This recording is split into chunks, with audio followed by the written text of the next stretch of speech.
On. Hi!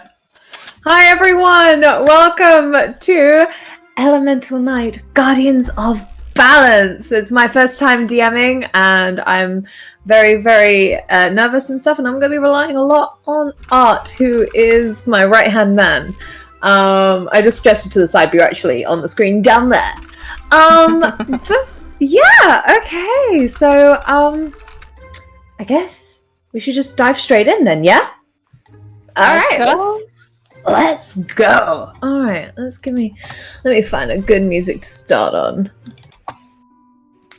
Okay, so magical and maybe a girl at the same time. Ooh, both. Okay, so our story begins in the city of Linz, very similar to London in England.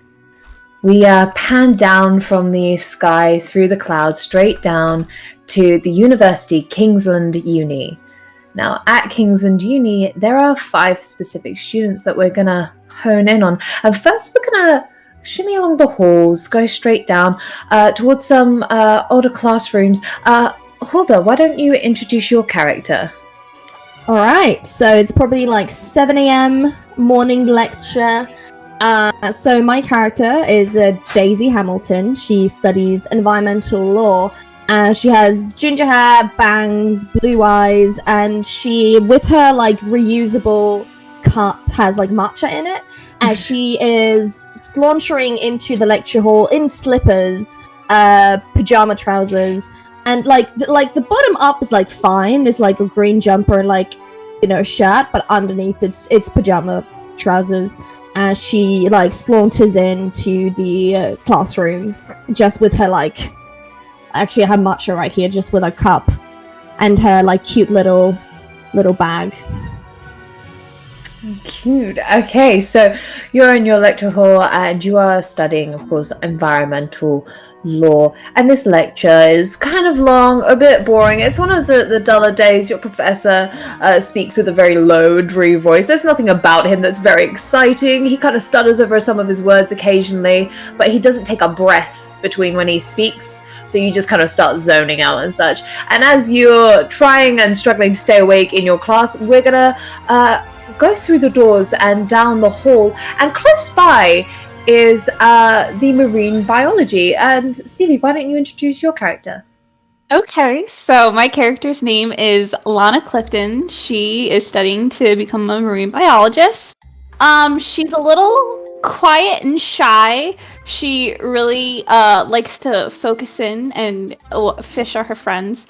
I think all of her stuff kind of smells like it's been dunked in a fish tank, just because I think of all of her like little experiments. Like she tries to train fish and all that stuff. So she's got a you know, that marine smell. She's got the aquarium smell to her. So she's a little funky, but she's cute. She likes to just keep her, you know, nose to the books and study as much as she can. Okay, so as you've gone into your classroom today, it's a practical lesson, and you're learning about different types of sea creatures, and specifically poisonous sea creatures.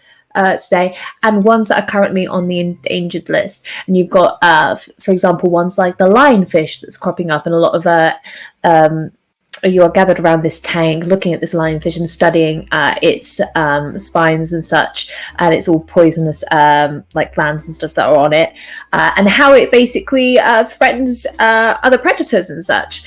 And then as you're looking around that, your day is very, very engaging. We leave that building and we head over to a more stern looking building with stone brick walls. Now this building is for our law and business students. So as we head through these huge ornate doors, definitely it's got the most funding really out of all the courses in the school, and we go along to the bottom floor. And Sweet, why don't you introduce your character? My character's name is Cindy Beck. She is probably like 5'7". She has a petite frame. She is wearing a little white shirt, a I think just the white shirt she's wearing right now. And she is probably running with her little tote bag. Her hair is a mess. She just tied it up because she didn't have time to fix it. She was helping a friend earlier in the morning before class. And so she's like running, hopping, putting her shoe on, trying to get into the class, sneak in before the teacher can even see that she's running late. Oh, I love that. So yeah, you're running along like total very anime girl style, like slice of life, like, you know, hopping as you're trying to you slip on your shoe and stuff. Your books are teetering very close to slipping out of your satchel as you round the corner and run straight into the classroom. The class is already filled. The teacher has already stood at the board, and everyone turns at that loud bang as the door hits the wall and sees you there with your hair an absolute mess. You trying to keep your books in your bag and your shoe half on. And when you look down, you realize that you have your shoes on the wrong way as well. You've got the right on the left and the left on the right. Felt a little weird while I was running. Really, yeah. Really, the teacher kind of looks at you, looks you up and down, and she kind of just take a seat, and guides you to take a seat, taking a bit of pity on you. It's quite early in the term, you know, she's expecting a few latecomers, and you looked really quite the mess coming through. And she does have some empathy. And as we look out of the window, it's a bright, beautiful day. And as we look out, we're going to glance out of the window and go straight up to the top floor. And on the top floor is a beautiful mock courtroom. And as we delve through those windows, heading into that mock courtroom, Art, can you introduce your character? Yeah, I'm playing Reese Jameson, and he is a law student. He has been here since maybe 5 a.m. preparing for this mock court case he's going to have today. He had his arguments written out. He's about 5'11" or so, tallish, kind of a generally slim figure, wearing white button-up and like a turtleneck. Unbuttoned it because it started to get a bit heated in the courtroom already, and he has glasses, a little bit of a scruffy beard, and just shortish, poofy hair, basically what I look like. And he is probably mid-arguing with whoever the heck is on the other side of this, who had the dishonor of having to go against him today. So you glance across, you are arguing with this small, very timid, blonde little girl. I say little girl, she's a teenager, she's a student and such, but she's tiny, she's so small, you can kind of see like her shoulders and her head peeking up over the table, and she is trying desperately to keep her points, arguing back with you, and you can see your teacher sat at the back with his head just in his hands before he calls out to you. It's Reese, isn't it? Yes, Reese. Yes, Reese. He goes, you're actually arguing against your own defendant. You are arguing against him. You are basically condemning him to jail. That's not what he hired you to do. You can tell in his voice that this is like the 12th time he's had to bring something like this up. Yeah. That you've basically just, in the court of law, you've gone justice, and that's great, right, and that's wild and honorable. However, it's not what you're paid to do. No, it's not. He thinks he's right. He thinks he's right. Absolutely. And as your teacher kind of puts his head in his hands and thinks about how he has to go to therapy, we're going to take a dip into his mind as he thinks about the council room at the university. And as we open our eyes, we are there. And just down the hall from there is the psychology department. Vane, why don't you introduce your character? You have to come off mute to do it first. I guess that halfway through my sentence. You're doing so great, sweetie. Every time it gets me. My character, her name is Mina Lombre. She has very pale hair, a grayish hair, and she's wearing very, very clean clothes. Everything is very neat about her. She has big round glasses, and she wears white gloves. And right now she's probably just sitting in her desk. In her desk? I forget my English. Good, honey. You're doing fine. So many days speaking French. She's sitting at her desk and she's wiping off tears because her last exam result came in and she got a B-. So as you're sitting there trying desperately not to let any of your fellow peers see that from your last test you didn't achieve quite as high as you wanted to, if you'd glanced around, you'd probably see that everyone looks probably just about as dejected as the teacher walks past and kind of puts a hand on the table, you know, very disappointed, you know, not a single person in this class got an A. I'm really going to need you to buckle down if you really want to stay in this course. It's a hard course, I understand that, but we've got the support that you need for it, and you're studying how to conceive like and understand psychology in general, so really like balancing your own psychology is going to help you get through this. And she kind of moves and goes, okay, today it's going to be a very simple setting. We're going to do some research and stuff. She turns back towards the interactive whiteboard that she's got there and starts basically bringing up some research bits for today. It's going to be a very easy day, very down-toned, and not that any of you know just yet, she's not going to set any coursework to be due for the next week, just because she gets the feeling that a lot of people are very overwhelmed. And she has noticed the tears in your eyes that you've been desperately trying to wipe away, but she's chosen not to bring it up. Now, as we leave those rooms, we pan out and we pan back towards the front of the university. And the university campus is quite big, and it steps out into the main city as well. So it is surrounded by hustle and bustle. And as the day goes on, you go about your lessons and your tasks and such. Some of you have half days, so some of you linger about in the cafeteria and such. But what all of you do know is that you do have a new club that you've all agreed to go to after school, which is run by one of the English literature teachers. It's run by Aludra. So she waits for you all in the library for the book club that she's started. And as all of you reach the time to meet, about 5 p.m., you all meet just outside of the library. Outside is huge grand doors which kind of creaked open ever so slightly, and you can see from the windows inside the library some of that golden glow kind of sunset creeping through. What do you do? Oh. Reese tries to get there at least 20 minutes early if he can. He'll skip his evening dinner if he wants to get there early. He would like to just go find an optimal seat. He'll spend a couple minutes figuring out what might be the optimal seat. He doesn't know how people are going to be here. He doesn't know the scenario, but he's trying to gauge the system here. He's going to try and pick a perfect spot that puts them both not in the center of attention, but in an important place to view everything. Mm-hmm. Mina's gonna get there a little early so she can review the notes she took about the last book, and she really wants to discuss the character analysis of the protagonist and the morality of it, and she's really excited, and she took many notes, and she's just reviewing them. Okay. So Daisy is definitely taking a nap, by one of the tables. So she definitely she went early because all her classes were early in the morning. So she just went to the library and waited for everyone, and then she just fucking zonked out on just one of the books. She's just sleeping fully out.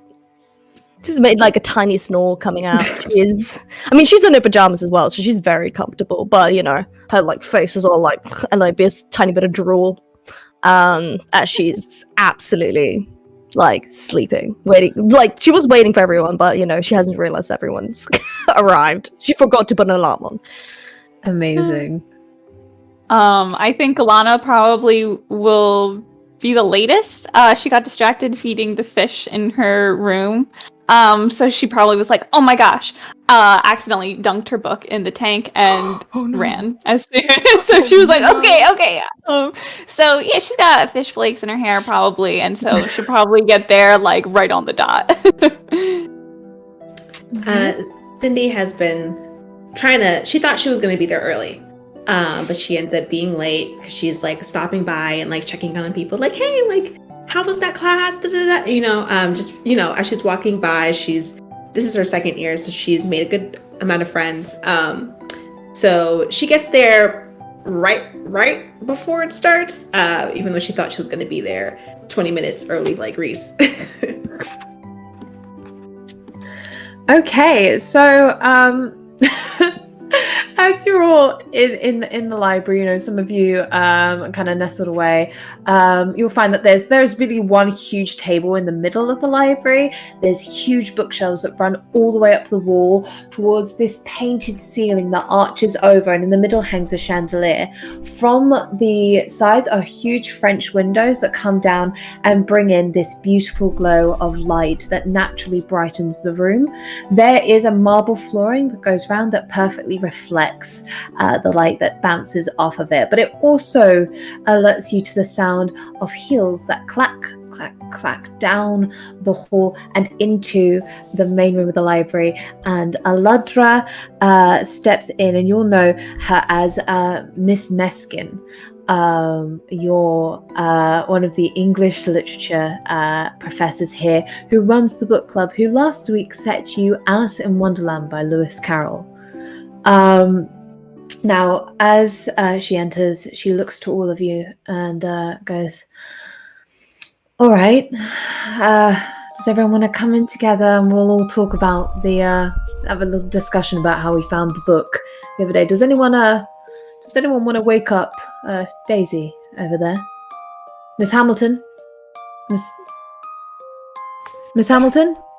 Yeah, I was awake I was awake the Hi. entire time.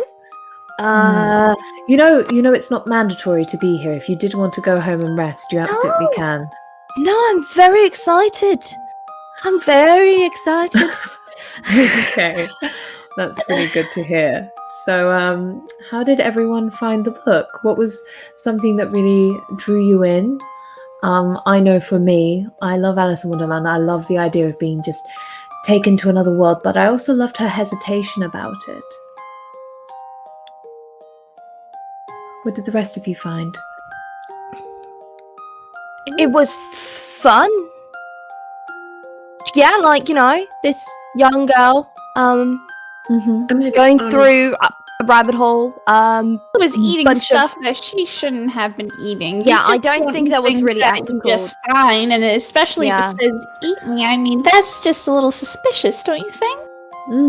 It is, but you know, when you're young, sometimes things that seem curious and fascinating don't seem as dangerous as they would as an adult. I mean, if I was just, walking the beach and I saw a sea cucumber that said "eat me," I'm not gonna eat it. Those things, they don't taste good. That's just, I think, irresponsible. Do you think some of the How would you know? themes maybe has something to do with I don't know, some adult things? Like, is it really about a child's imagination, or is it someone, taking something they shouldn't have and had this wacky dream that just happened out of nowhere, It could be. I'm always hesitant to believe in hallucinations and blaming things on a wild dream, because I think what a lot of people don't realize is that the world is never quite what it seems. And I like that literature allows you to convey that meaning. Maybe Lewis Carroll had his own wonder in the world and his own version of how he perceived it, and that's how he wrote it in the book. I guess that's just down to us to So interpret. Well, now as she goes on and talks about the book, and you all kind of converse a little bit more about this book, you see that the sky starts to darken ever so slightly outside, and that light that looked so inviting and warm has gone quite cold and grey, and it looks like a storm's picking up. Shit, I didn't bring my umbrella. Oh, I think I have one in my tote bag somewhere in here. And she starts pulling out just random things that should not be. Oh no. Lana's Except the bottom perfectly here. fine. She doesn't own an umbrella. She's like, I love water. Daisy, we live quite close to each other, so maybe I can just be underneath your umbrella or something when we walk together? I think she means Cindy. Cindy, Fuck. Oh. Sorry. You said you were She went back to the I library. did, I didn't was like, I? I did, didn't I? I was like, yeah. I was So like, I looked at my notes and I went, Daisy. I'm so Huh? sorry. I perceived. I meant I was looking at you, and then I was I like, was about to "That's go back and try to something edit was the wrong screen in that so sentence." Quick. I was like, oh shit, was it Daisy the whole time? Oh, Cindy, no. soz. It's just me being. But no, for sure. absolute Yeah. shit. Sorry. I think I actually live like halfway across from you, but I can still go your way. I can definitely take you to your place Oh, and then go that's back. so nice. Yeah, no problem. I'll give you. I have a cacti I don't need right now. I can give you that as a thanks. Oh, I don't want to take your cat. I I have. feel like I I'm have gonna... 56 cacti in my room. Oh. That seems excessive. That's a lot Oh, of that's just the cacti. cacti. Oh, okay. Oh That's a wow. lot of Oh cacti. god. I don't have to water it too much, right? No, I can- exactly. You can Wait, 'cause get. I'm You not can gonna get remember. Lawrence. He's quite good. He's quite well managed. That's such Well, a cute name. Thank you. Maybe best that everyone heads home. Reese, Mina, you're not too far from here, are you? Potentially? Do you live close by? Well, actually, I live quite far.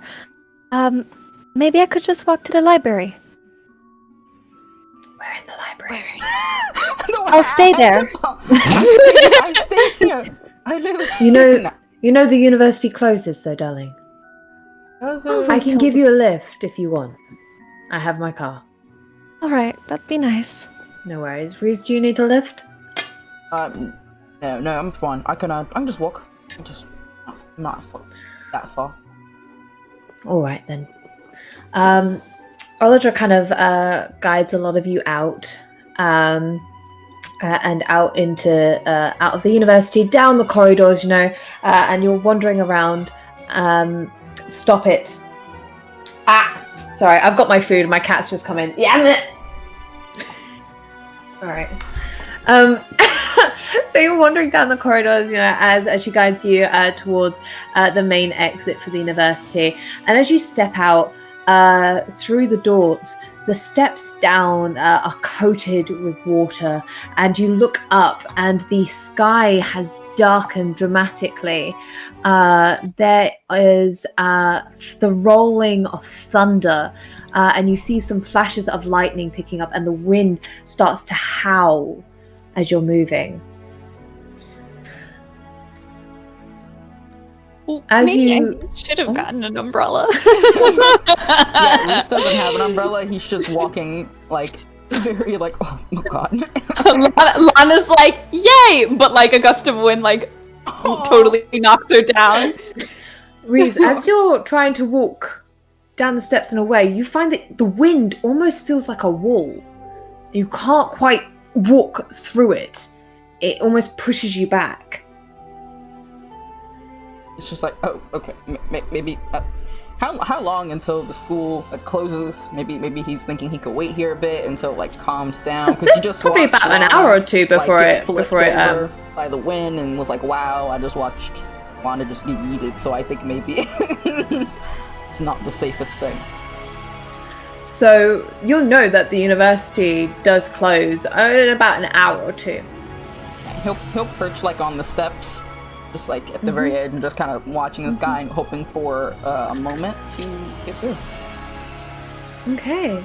The wind starts to really pick up around you guys, almost spinning as it turns and starts kind of whipping around you. And you see that Olidra has tried to retreat back into the university, but she's pushed forward by the wind itself. And you find yourselves all being circled by this rush of leaves and wind, and this rainwater is kind of dripping in with the wind as it's going around, and you hear thunder as lightning cracks as well.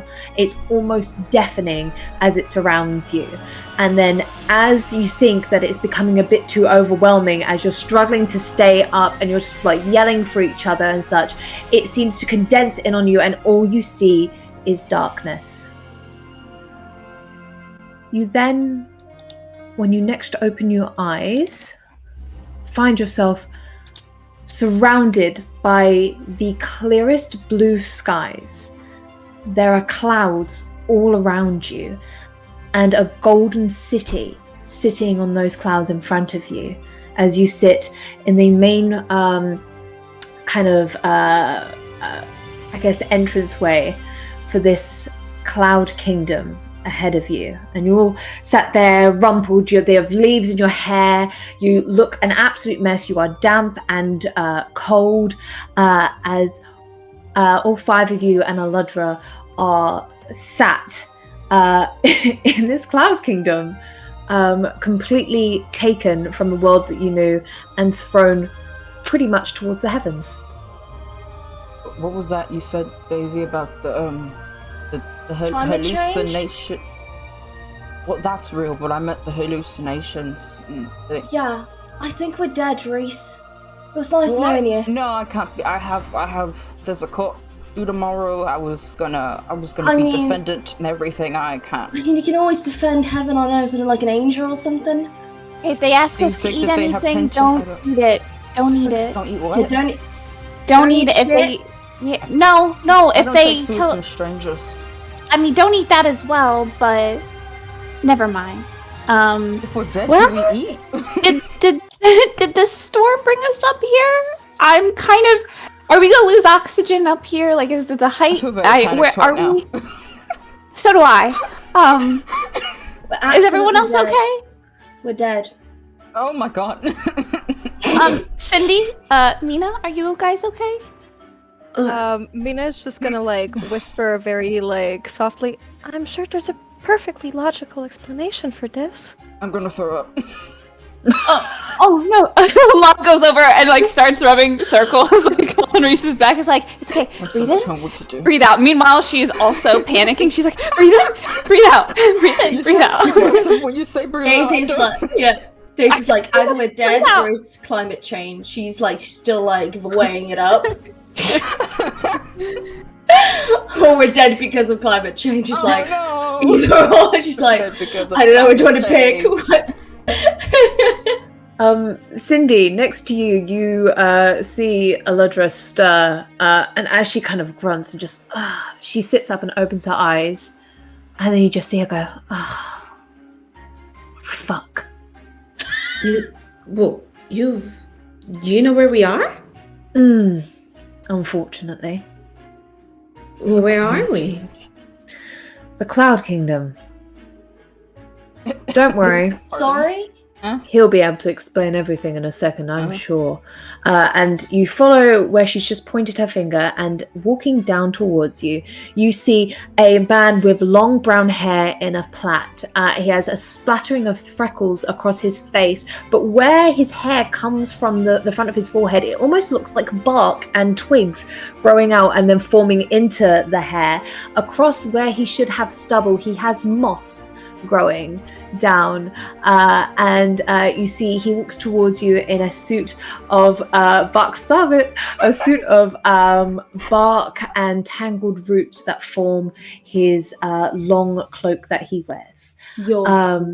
He walks towards you with his hands behind his back, and as he approaches, he gives a deep flourishing bow, one of utmost respect. Wow.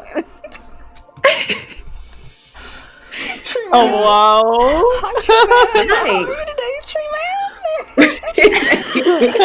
All of us are like looking behind, like who's I said, I'm Groot. Hi there. How are you? Is this climate Good change? evening. I am very well. My name is Cyrus. I am the I gotta go. advisor to the Queen of Clouds. Queen of Clouds. Oh, okay. Well, we're a little upside down. I don't think we're supposed to be here. Well, maybe she You're is. exactly where you're supposed to be. Shit, we are dead. Oh my god. You're not no. dead, champion. Champion? Yes, you are the chosen champions. We were Fight? chosen. What do we gotta? I don't feel comfortable fighting anything. No. I'm still sleeping. You've been chosen for your worth, for your traits, for your ideas, for your wishes. They seem to have appeased elements that have called beyond your nature and to your souls and guided you here to the Cloud Kingdom. You're saying so many words right now, and I I'm haven't a so clue what's coming out of your mouth. It's really pretty what you're saying. Yeah, it sounds quite lovely. Mm-hmm. Well, the Queen has asked for your presence, so I'll guide you to the throne room. And you see, he looks straight at Alodra and he goes, Alodra, will you be joining us? And she holds up a hand and she is furious. And you see anger blossoming on her face where she turns to look at him and she says, no, I've done my time. Time. That sounds like a sentence. Yeah, I don't like. Can I stay here with her? Is this Cloud Prison? Oh God. Cyrus looks to her and you see a spark of anger in his eyes a little bit as he frowns and then goes, very well. The Queen still requests your attendance, so either you come or you stay here. So confused. And he's going to turn and walk away, and it's up to you whether you want to follow him or not, but Alodra is not. Look, Mr. Treebeard, Cyrus, are we dead? He's gone. He's walking away, baby. Climate change. Mina is like right behind him. Because she heard they were chosen for their worth, their ideals, and what they wish for, and she's like, I am so excited to be chosen for my worth, and I'm worth something, so she just follow him very excitedly. Oh no, we've lost. Oh no, Mina! What? This feels like a trap. I don't want her to be alone, so I'm gonna follow. And he just starts, like I'm gonna follow too. Doesn't want to leave her alone with Treatment. Yeah. Cindy feels the same way, but she's gonna turn to Landra and be like, I'll be right back. Are you gonna be here in this spot? Knowing them, they'll probably get someone to escort me. So either I'll see you there or I'll see you around. Okay, great. I'll see you soon then. And she just starts running after Mina. Oh. You think it's safe, Daisy? No, not at all. Hold my hand. Okay. Oh, okay, that's cool. And then just start walking, she like to start holding and then like Daisy like takes Lana's arm and is just like, I'm too tired for this. Okay. Okay, so is everyone following after Cyrus now? Yeah. Okay, cool. So as you're walking along, you see that these clouds start to form these buildings and houses, but as the clouds meld into a more solid structure, they turn gold with like a rosy tint to them, like a sunset, and they form into these buildings with high marble arches and big ornate round windows with like Art Nouveau style stained glass on the inside of them that shine colors everywhere on the pavement that you're walking across, as light seems to emanate from inside buildings, from outside. It feels, despite your fear, this place feels ethereally beautiful and calm and welcoming. And as you walk along, you see the closer and closer you get to this very tall cloud castle that again reaches up in these towers and these large arches and stuff with beautiful, almost like painted clouds that swirl around it. As you get closer and closer, you see that there are more ornate carvings in the floor leading up, these swirls and patterns, and it almost seems like these swirls and patterns have a different style about them. One of them curves and moves with the flow of the clouds as it goes up towards it. It's a long flowing line with these occasional swirls that come off. You see another that kind of statically makes its way up, and there seems to be almost like jagged thorns that have been carved into the sides as it also follows that trail up. You see another line which has these little spikes that come off, almost like little spits and sparks that come off of this line as it again travels up. Another that looks almost too pristine, then dips and carves its way around those lines as it goes up towards you. See, it starts to swirl together and it creates them into a blend. And then at the edges of each path, you see these two deep crevices that have a dark kind of shade to them that follow it along all the way up.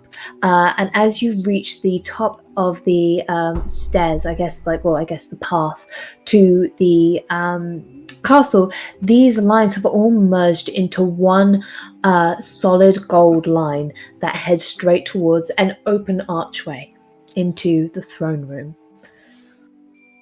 I don't think I dressed nice enough for this. Mate, I'm in pajamas. I would have gotten rid of the fish smell. That should be a thing in general. I love you, Lana. Yeah, I'm working on it. I think it's nice. It's alright. It's natural, you know. It's part of the art. Maybe it's something to complement it, to go with it. You know, I tried combining perfume and the fish. Maybe like ocean breeze. I've seen that a lot on candles and sprays. You know what, The ocean breeze. Candle. plus the I haven't fish. tried candles. Maybe if you just stuck candles in your. That's dumb. I don't know. Yeah, why I said that. I don't know why I said that. Castle. Castle. Yeah. As Cyrus steps through the archway into the throne room, he immediately swivels and turns to the side with a practiced grace as he dips again quite low to welcome you into the throne room as he announces you as the new guardians of balance and champions of the elements, your grace. That's a lot. And you see ahead of you up some stairs and into this throne which curves out and round in this gold and marble and seems to have a cloud almost sitting on top of it until the cloud raises her head and you see on top of that throne is actually a beautiful woman with a hair of clouds that sway and flow around her and a dress that of silk that shimmies out and flows down the throne. Oh. Hi. Cindy mimics the bowing. Yeah, so does Lana. I was gonna say Lana bows. Yeah. Does a big old bow. As she sees you bow, she laughs really quite lightly. She's, humans are so funny. Honestly, you do such silly things. I'm glad I didn't You bow. needn't bow to me, guardians. Please raise your heads. Okay. Nice to meet you, Your Majesty. It's wonderful to meet you. I've waited for so long. I wish I could say the same. Yeah. We've only walked for like How long have you we've been only been waiting? walking for 5 minutes. Yeah. I understand. This is a lot to process. Your human brains are so small that something of this earthly magnitude can seem really overwhelming. Right, I know I'm humans actually have a very lot of small. flaws, but I'm like top of my class. Yeah, Actually, I worked very hard. What silly words? What is That's- class? Mm. Say it again. I feel patronized. I'm feeling a bit patronized. I feel patronized. And he Oh, just turns I don't around mean and he's just gonna stare at the patronize. wall like. As expected of the champion of fire, your emotions get the better of What did you you. just call me? What's wrong with you? I'm not emotional. I'm not. Okay. Just leave me alone. You I wear need your to be heart on alone your right now. sleeve, and very clearly on your face. What? He buffers and he just continues to stare at the wall. I'm loving this roast. She steps up off of her throne, and as she takes steps down, you see that her feet actually never touch the floor. She's kind of almost like hovering and guiding down, but she still takes steps, almost as if she's actually just trying to mimic human walking. And as she approaches, she stops a couple meters away from you. And in her hand, she holds out 5 gems. Please, take them. You'll find a calling for each one. Do they all look the same? No, so what you see in her hands is a peridot. You see an opal. You see, oh god, what do you see? It was onyx for you, wasn't it, Vane? Onyx? Sapphire. What was it for you, Art? Was it a ruby? I think it's a ruby. Ruby. There you go. Wait, it's a garnet. It's a garnet. I lied. My brain, blank. My brain, It's a garnet. gemstones, I gone. lied. I didn't even know. Move. We don't even know. I don't even Okay, so there's a peridot, a ruby, an opal, a sapphire, and an onyx in her hands. know. I He's still think grumbling at the wall. first He's still, step. like, Lana leans over to Daisy and was like, "This is like the Alice in Wonderland thing, right?" I don't know, Taking right? This shit, feels so. I mean, this fucking is tricky. different. She's not asking us to. To eat it, yeah. So, unless I'm sorry. Do you want us to eat it? Humans are wildly imaginative. Why would you eat a gem? I didn't even realize you had the indigestion for it. We don't. We don't. We definitely don't. But you would still try? No. Absolutely. Fascinating. You may try. No. I don't want to try. no, absolutely.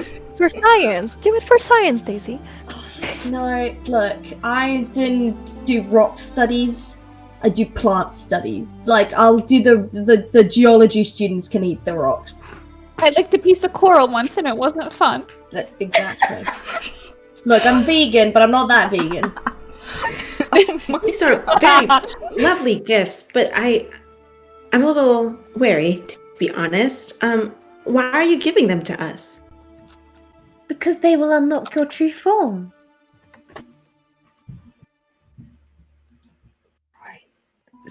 I don't want to be rude to a queen. Then so she's gonna go. Oh, okay. And she reaches her hand out. She reaches her hand out and she grabs just the first one next to her. You see that in your hand you've picked up the opal.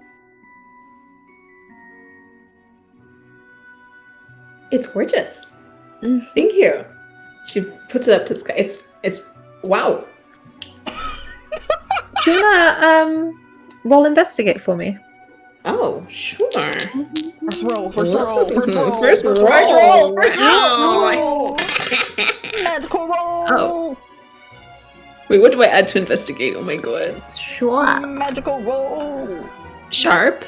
I do believe so with Yes. investigate. Yes.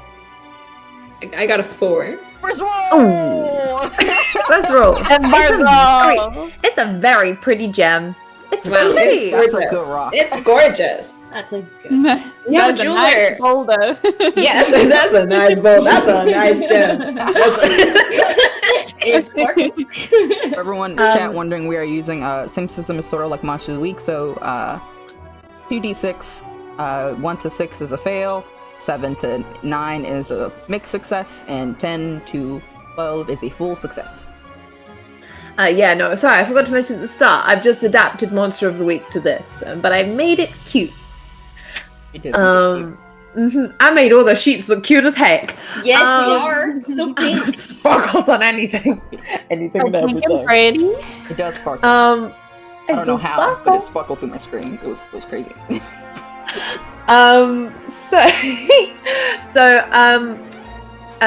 Sweet. As you're holding this gem, when you looked at it, you didn't actually really get a glimpse of anything very special about it.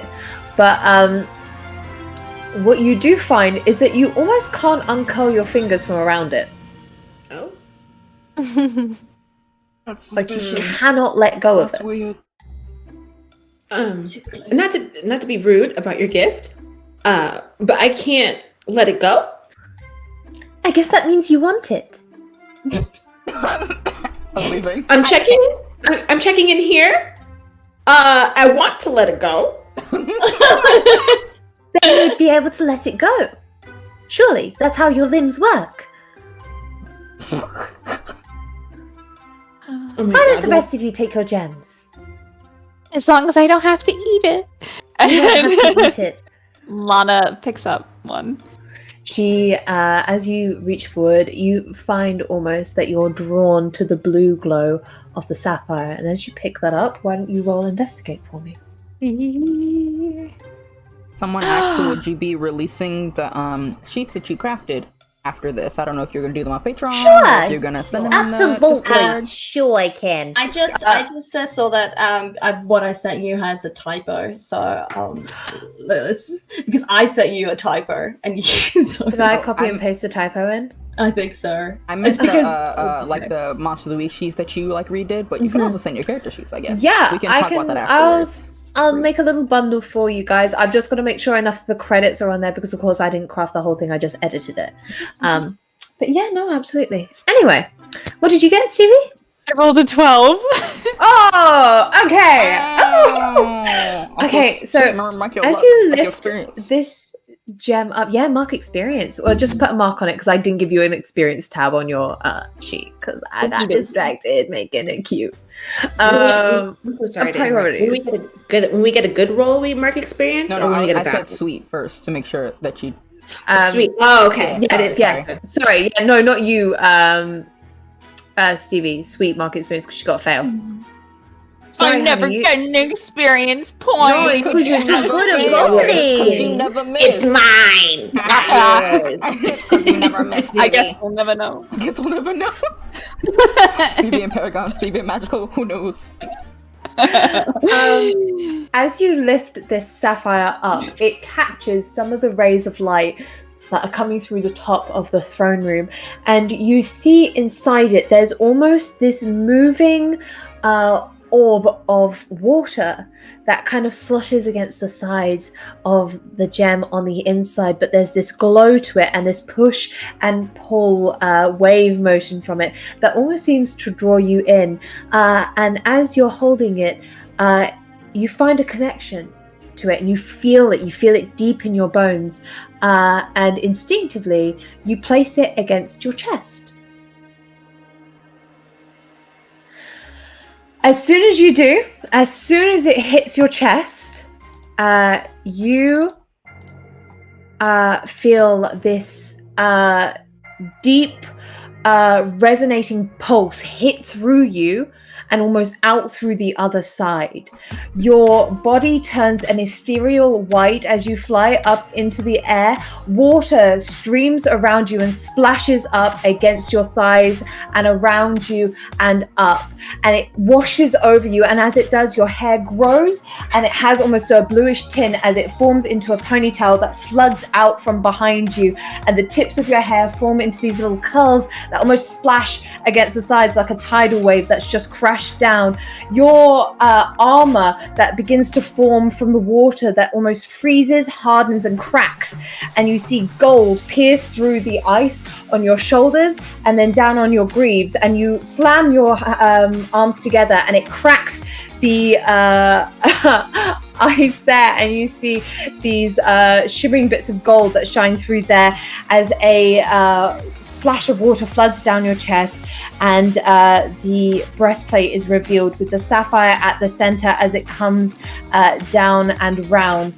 And from your back you feel this almost tingling sensation, almost like there's something there, and you flex your shoulders, and from it these wings that almost look like the fins of a flying fish flood out from your side of out from your shoulder blades and out from the sides of your hips, and you lower back down to the floor, fully transformed as Lady Marina. Oh my goodness. That was the best thing ever. That was such a beautiful description.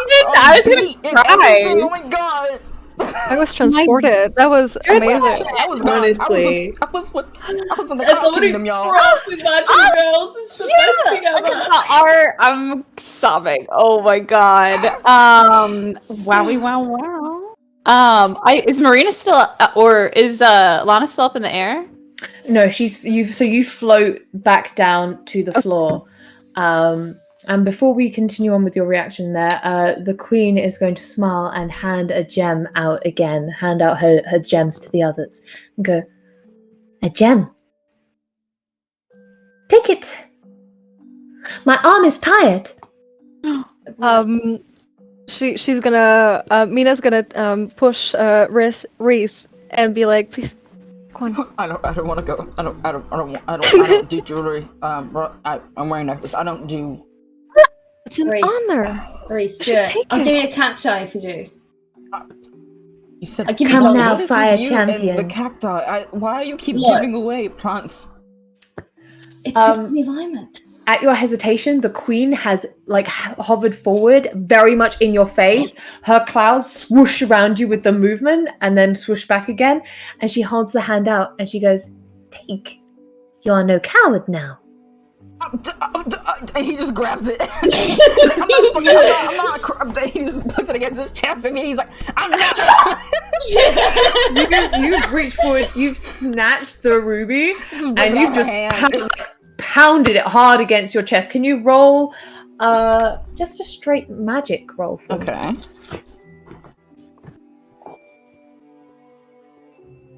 That is a 7. I can't wait to see everybody's art. That's a 7? Okay. As you slammed it against your chest, you feel this burning sensation, almost as if you know when you put your hand on something a bit too hot, but instead of taking it off, you're kind of just realizing, ow, that's hot.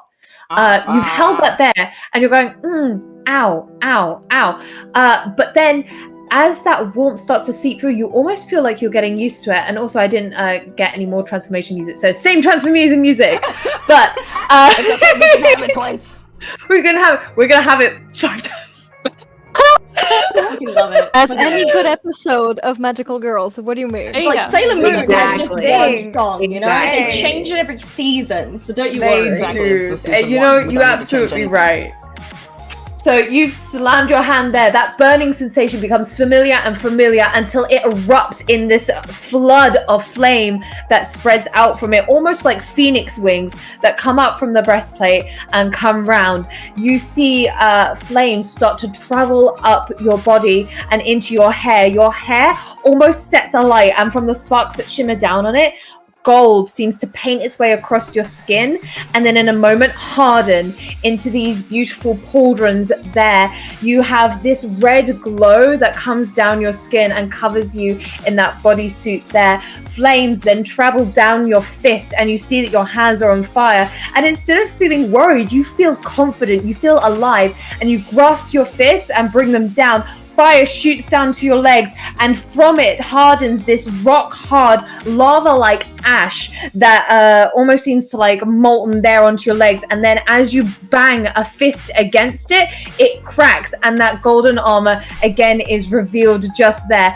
That ruby blossoms and glows, and from it you see lava then starts to drip out from it. And as it hardens down into this chest plate there, you feel that burning flood through you and through your bones. Your eyes spark with life and with fire, and from your back you feel 2 wings burn their way through and shimmer out, and as they flood out from behind you, they pulse with this glowing tint that spreads through the membranes of it into these insect wings that come out and spread around you. And as you flap them, they flood around, and flames seem to spark just where they were as you spread out and float in the air, ethereally coming back down to the ground as the fire begins to dim, but your eyes still seem to glow. Ah! That's Reese. He's screaming. Ah! He's just yelling. Oh my god! Yeah, he's just screaming. And- He's just ah! He's just. So Lana and Reese are transformed, and of course now we have Lady Inferno now stood with Lady Marina, and we turn towards the Queen, who then turns back to Daisy and to Mina, still holding out the gems. Oh, shit. Alright. Mina is about to take hers when she realizes that her gloves are covered in black like black eyeliner smudge from her crying earlier. She's gonna assign Daisy to go first because she has to change them before she touches the onyx. All right, yeah, that's fair. Fair enough. She's like, "Are you sure? You can go first. Like, if you wanna, yeah, definitely. Yeah, I'll take it. Hi, hi. How you doing?" She takes the green one. Finally, the champion of Earth. Now, roll an investigation for me. That's really fucking bad. Still screaming. Just to let y'all know. He's still yelling. That is Lungs a of steel. 4. She has no idea what's going on. That's a You 4. look at this gem, and this gem just seems like a regular peridot. And you turn it over this way and that, but then again, like Cindy, you find that as you're trying to like move your fingers from it, you can't let go of this gem. Did you lace it with super glue or something? I can't get it all. Like, I mean, it's really nice. What is super glue? You know what? Something that we really don't need on Earth because it actually takes up a lot of it. She's just don't worry. And a lot of people use it as eyelash glue by accident. It's a really big it's problem. really bad. Eyelash glue. You must glue your eyelashes down because they fall out often. Yeah, sure. After a wild night, yeah. So Daisy's it's probably not gonna work. She like saw like the two others like put them to the chest, so she's gonna just like Nothing happens. yeah. She's like, that's neat. The queen is going to turn towards Mina again. Now Mina is just gonna very solemnly take the last stone and bring it close to her. Mm-hmm. Do you want to roll an investigation? The queen's gonna nod as you thank her. She doesn't say anything in response though. Do I add? You something add to sharp to it. I add sharp to it. So it's gonna be a total of 8. Total of 8. Okay. So, as you're looking at this gem, you can kind of see almost that it's not just completely black. There's something in there. It seems to almost want to get out of it, but it also seems content. It wants to draw you closer, but it doesn't want to consume you. There's something calling in there, and it feels dark, but it isn't evil. And as you're looking closely at it, you feel guided to put it towards your chest. And as you do, it feels cold. It feels so overwhelmingly cold, like this cold has seeped into your chest, and you start to struggle to breathe a little bit. And it kind of hurts every time you breathe. But then soon the cold becomes familiar, and it stops being painful as it starts spreading through you, and the longer it's there, the warmer it starts to feel. And as you close your eyes, you feel that power start to seep through you. And once again, we have this music. As it seeps through you, you feel that cold spread out to your hands as you draw them across your chest. From the tips of your fingers, darkness spreads out and swirls up and around your wrists, curling and swirling, almost like it was alive. And from there, you wrap your hands downwards, and you see that this white light that embodies the rest of your body starts to slowly invert into this darkness instead. And your eyes open a bright white in that darkness. Your hair floods out and into the air above you, sweeping and swirling around you as white starts to travel up from your roots and out. And as it reaches the end, your hair flicks out, almost grown half an inch, as it then floods down your back. From that light, that golden armor then seems to almost trail out from your shoulders, out and around. And as it does, that armor flashes into place, almost like there's a strobe light that goes around, and every time the light passes and the shadow picks up, there's a new piece of armor that flashes on here and here, and on your legs there, and from your back, these gossamer lunar moth wings spread out in a moment, almost too big to be contained, before they come flooding back in and cocoon around you. And when they flood back out, a shade of shadow just floods out from down, and you float back down to the ground, now as Lady Umbra. God. I'm emotional. Oh my god. These descriptions are so beautiful. Yeah, I know. Honestly, I'm like, my goodness. For it. Oh What my the goodness. world? The way that when I was literally like, do you guys want to do your own transformations or do you want me to flavor? And I was going, please let me flavor, please let me flavor, please let me flavor. I would never take this from you. Wow. And the Okay. art?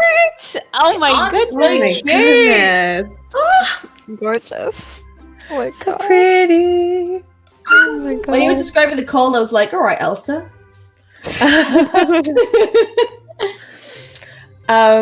Okay, so Cindy and Daisy, so Sweet and Hulda, if you could roll magic for me. Yeah, that's Okay, a 0 okay. magic.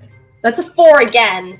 Like, Daisy has no fucking clue what's going on. Like, Daisy's like, this sorry. rock does look a little scrumptious if you it's ask me. like, she actually does, like, she kind of, like, turns around and she's like,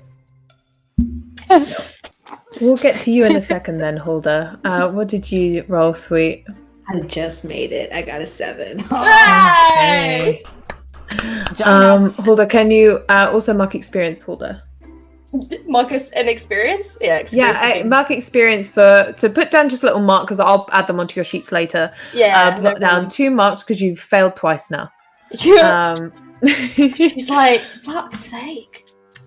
Sweet. As you're kind of grappling with your hand to try and let go, like, and you're shaking it and you're going, what? This is impractical. And you've just seen everyone else transform and you're kind of thinking, hey, I wanna join. and you start kind of like rubbing it here and you're a bit like, that's not working. And you actually take a closer look at it and there's this almost glow to every single line of color that's in there. You see in a normal opal, but each line of color seems to almost glow. You see one that glows a lovely molten red. You see one that glows this sapphire blue, and another of this bright green, and another of violet that pierces through. In the center, there's a shimmering of dark, like ebony black that kind of creeps out from the middle bit, but it also seems to almost glow and move just as the other lines do. And as you're looking more closely into that and understanding that there's some form of energy within that, the light from it glows bright, and instead of you putting it to your chest, it slams against your chest almost to the point where it takes the wind out of you and you're thrown backwards into the air with the impact of it straight in, and it hurts. It feels like you've just been punched in the throat, like you can't breathe properly. It's overwhelming. Your head is pounding. You have a migraine coming on. I need you to take 1 damage. Okay, as it floods through you and courses through your veins, you feel on fire. You feel like you're drowning. You feel like you have thorns wrapping around the inside of your ribs. You feel like all of the air in your throat is being pulled out, and you feel a cold iciness in your chest. But then as you do, and you wrap your arms around you to comfort yourself, you find that all of that energy molds into one. And as you do, that energy then begins to ripple into an orb at the center of your chest. And as you kind of try and pull it out of you, this orb of energy and multiple different colors, almost some that you wouldn't even be able to name or begin to imagine even existed, starts to swirl in front of you. And as you hold it, it begins to shed its light and pure bright whiteness across your skin, and your whole body is covered in this gossamer light. And as it is, you bring that light back into your chest, this time welcoming it in as you start to understand that it is more than just one but many. And as you draw it into your chest, light and color flood out from it like ribbons that come around and float around you. And as they begin to crisscross around you, they harden into these strips of armor that come around, banding out from that breastplate that come from there. They trail down and sweep out and around you. And as you swing back your arms, you feel those ribbons start to harden along your arms, and they form into this familiar welcoming grasp of greaves and of pauldrons and of these beautiful tailored kind of fabrics that come from between your legs and around and down. You feel your feet being kind of wrapped up in ribbons, and as you flick your foot out, they harden instantly into armored boots. And then from your back, you arch and you try and move, there feels like there's something in there that needs to come out. And as you curl up into a ball and then thrust your hands out again, these ladybug wings harden and then float out, golden and pristine, as they come out from around you, and your hair begins to mimic that golden shimmer. First just one strand of glitter, and then another, until your whole hair begins to glow and shimmer and shine. And as you open your eyes, that same light shimmers in there too, as you come back down to the ground, now as Lady Luck. Wow. Lady Luck! I'm gonna die. Hello. Cry. Oh my god, I love it. Oh, she's so cute. Look at that art. Oh my gosh. Wow. Oh my gosh. I love Miraculous Ladybug. No, I like our Lady Luck more. Yeah. Lady Luck is cute. Okay, so Hulda, Oh, fuck's sake.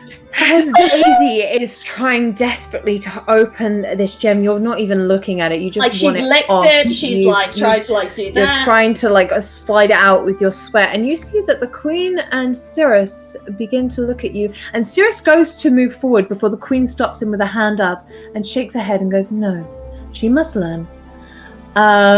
And as you're grappling, you manage to yank this gem out. But as you do, it hovers in front of your face.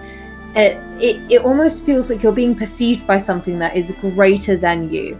Something you don't quite comprehend. Something that wants to understand you, but also doesn't seem to quite. And there is that sense of a lack of connection there between you and this other being at first, before that gem slams into your chest, almost piercing you. It's got a sharp point to it and it slams in there, and I need you to take 1 damage.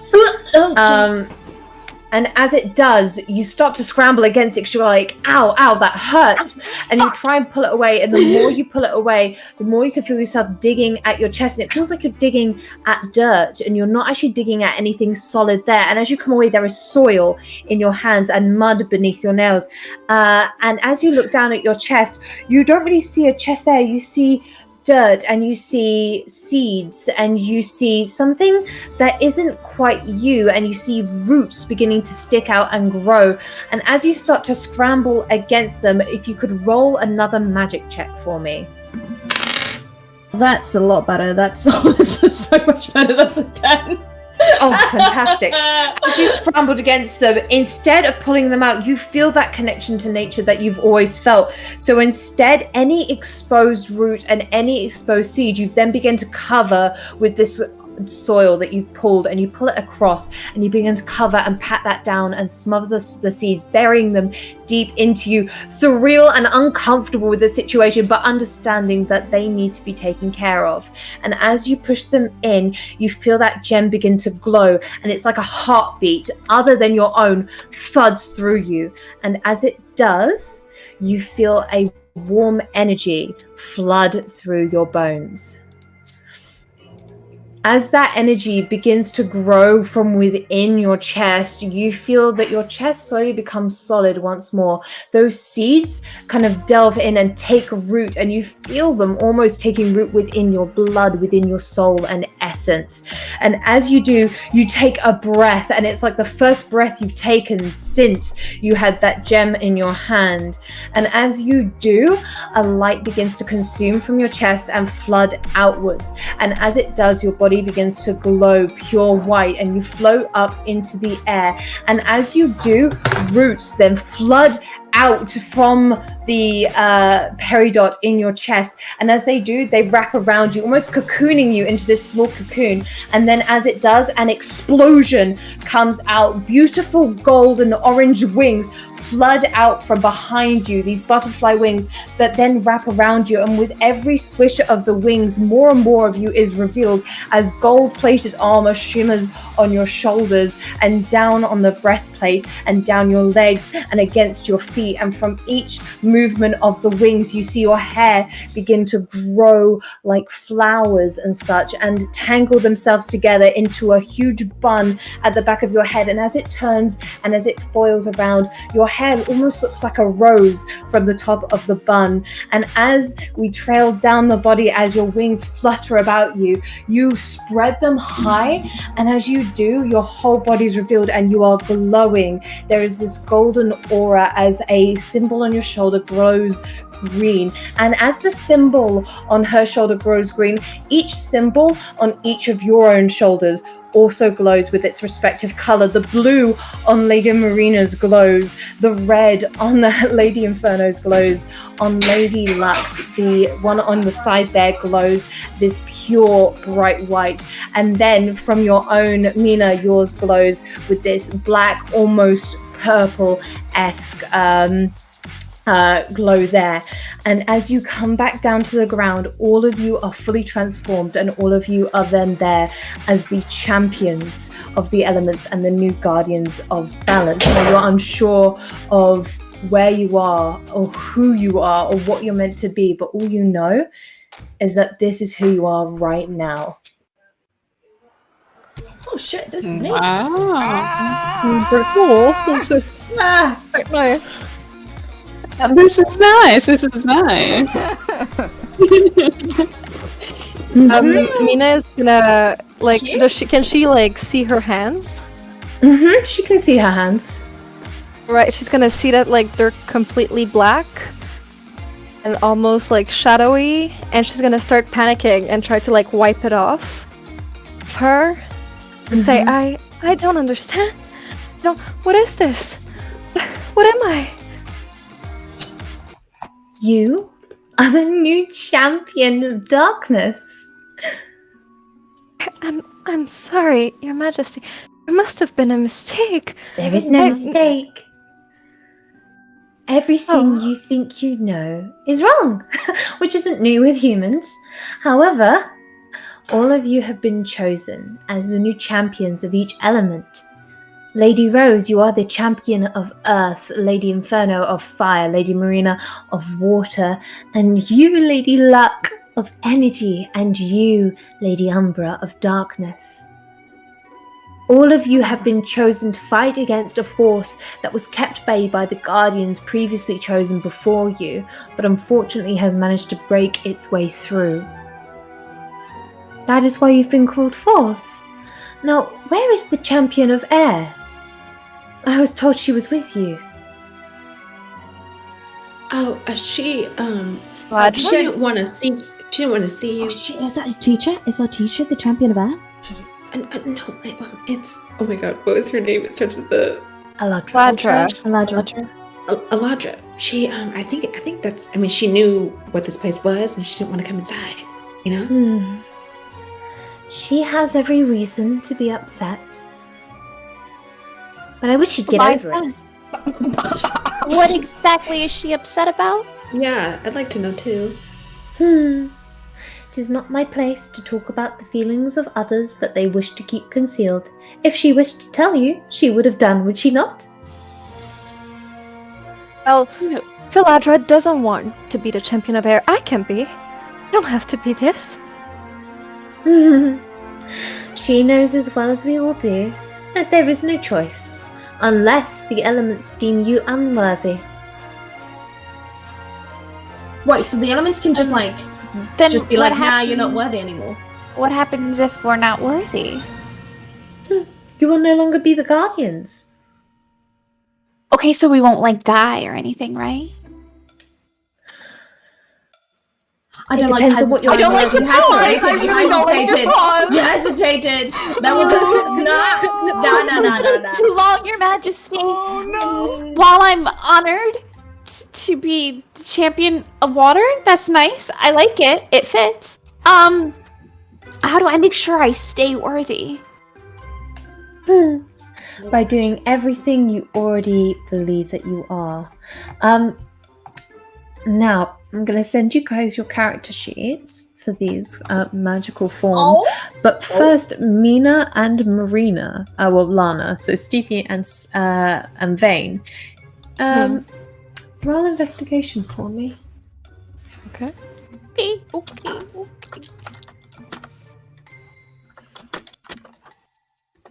Plus a 2 to both of your rolls. Okay. Okay, that's good. Okay. So all of your stats currently, ignore them. The ones for the mundane sheet, ignore them. Okay. And Can I give mine? Yeah, go for it. Gonna be a 7. It's going to be a 7. Okay. Stevie, give yours. 10. 10. Amazing. Okay. So, as the queen is laughing and you're all talking, you hear everyone.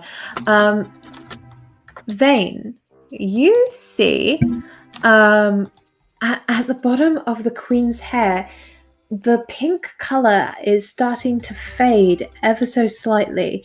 It looks almost like it's starting to darken like a storm, but instead of the color of a storm, it's just kind of waiting, and there's no energy to it, but it's growing steadily from the base of her hair. Stevie, what you notice is that as the queen laughs and as this color seems to fade from the base of her hair, the color of the pink gem in the center of her forehead also dims slightly, and her skin almost takes on a kind of grayish tone. So like that undertone. So she's still, she's still got her skin tone. She's still got like her blemishes and her blush and stuff and that sort of thing. But it's lost some of the life in it. Oh. I think Lana turns to Mina and goes, the queen seems to be looking a little dimmer than she did before, don't you think? Well, to me, her hair is growing darker. And her skin looks a little gray. If I remember my bio class, that's not a good thing. That means like a storm, right? She could be angry or not. You know what? Alice in Wonderland, was the queen good? I'm feeling like that book Not. She wasn't. held a lot of the purpose white for queen was us. good, but like the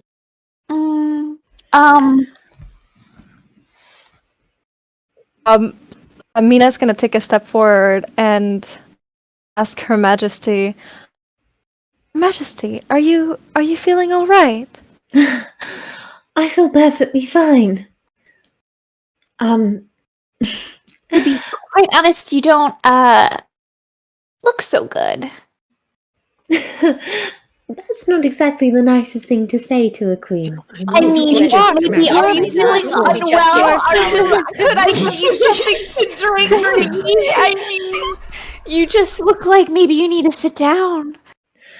She's gonna sigh, and as she just does, she almost deflates slightly and her feet land on the floor. And she's going to reach her hand out, and Cyrus is by her side immediately, and he guides her back to the throne where she sits down. And she seems weary now. And instead of speaking, she kind of gestures for Cyrus, and Cyrus turns to you and goes, "Let us bid the queen adieu, and we will walk, and I will explain the situation." And he is going to lead you out of the throne room, all of you, now fully in your guardian forms. And as he does, he doesn't take you back the same way you came. He takes you round a small side road that takes you out. And as you go out, you see that the buildings start to form back into clouds, but these clouds are unruly and they're not soft and welcoming. They are harsh and harsh-toned, and they get bluer and grayer and darker the further you walk, seeming almost like storm clouds. But then as you go, they then just seem like soot, like dark clouds of smoke and nothing. There's still clouds of, water and such, but there's no color, there's no life to them anymore. And as he goes around, you see a dark building, and it seems like once it was beautiful, but now it is crumbling at the edges and there's cracks in the marble. And he stops a little ways before it and gestures in front of you. "There is a corruption spreading through the Cloud Kingdom. We are the first line of defense for Earth, and you are the guardians of the balance. You are to keep the energies and elements aligned with it and with the living things on Earth. Without you, there is no balance, and without there is no defense. There is one that wishes to corrupt the Earth and reclaim it for their own. We know not who this is, but we have fought against them for years and years. The last Guardians fought against them and laid up a force field around the Earth that protected it. But it seems that it has cracked and something has slipped through. Only a small amount, but it was enough to corrupt and to damage this part of our kingdom. This was once the Hall of Scribes, and once was where the Acolytes lived. And as he speaks of the Acolytes, you see a few of them come out of the building where they've evidently tried to be doing some repairs and some magic to try and heal it, but instead they just look exhausted and drained. And that same greyish tint that you saw in the Cloud Queen, you also see in some of them, on some of their skin and in some of their hair where the colour is just sapped from it. And you see amongst them is one that looks like his hair is constantly being tousled in the wind. Another, and she looks like her hair is literally a torch, like fire, just coming up from it as well. But this fire seems to be dying out very, very quickly. And another that looks almost like a humanoid lionfish with spikes that come out and down the back and down the side.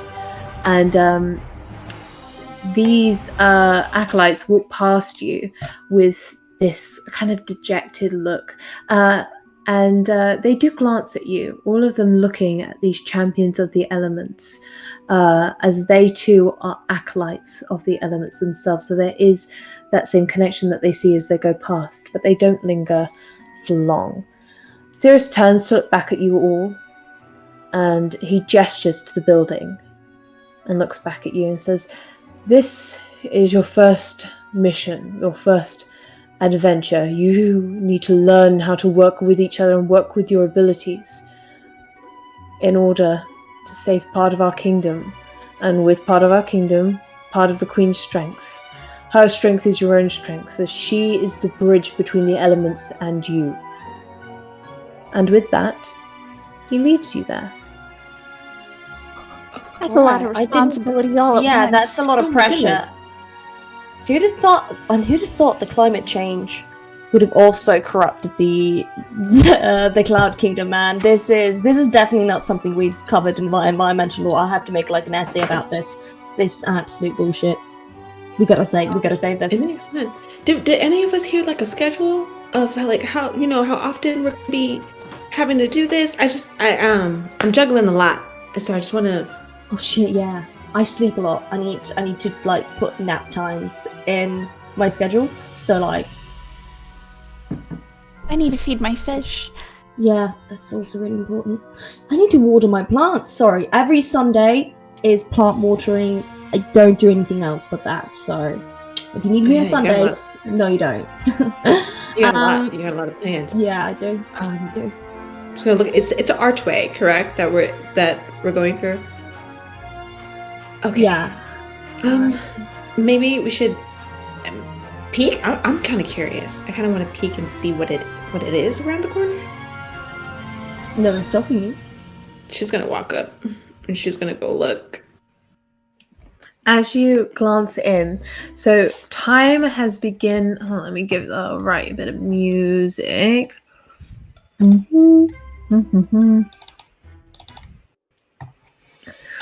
So as you glance in, you see that the evening sky has started to kind of pierce through the clouds and such, and there are stars there. But as you glance into the room, all you see is like darkness. And it seems overwhelming in there and almost slightly terrifying, but there's this sense of a melancholy sadness that overwhelms the place, and the light from the moon that starts to come through the clouds enters through, but instead of illuminating it, it just seems to be picking spotlights on the ground. Oh.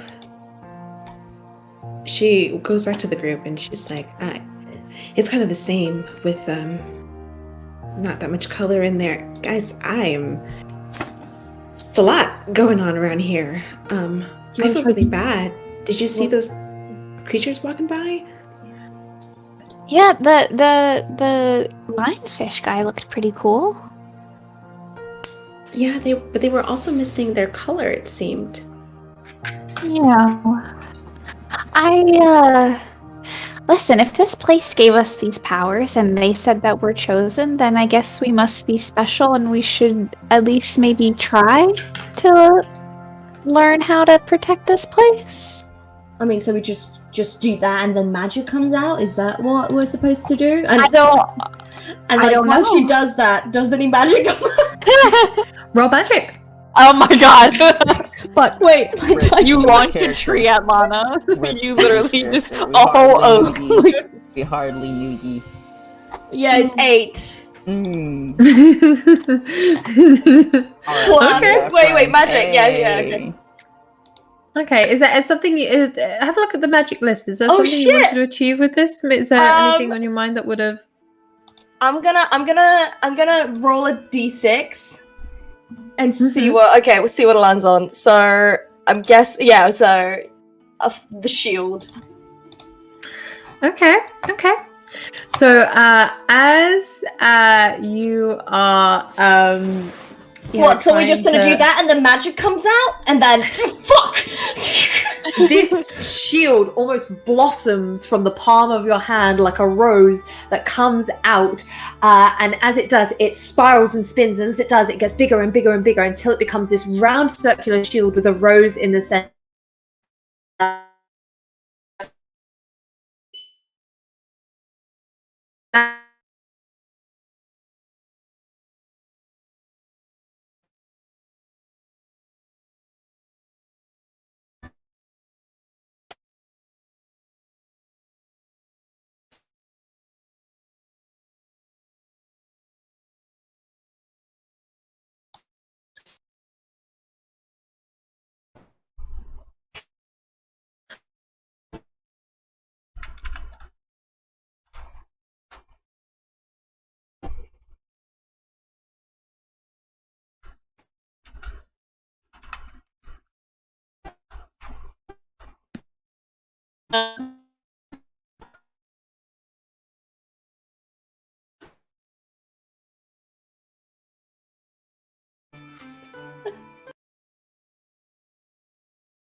Okay, we're back. Okay, that wasn't us, Okay. guys. That was straight up Discord.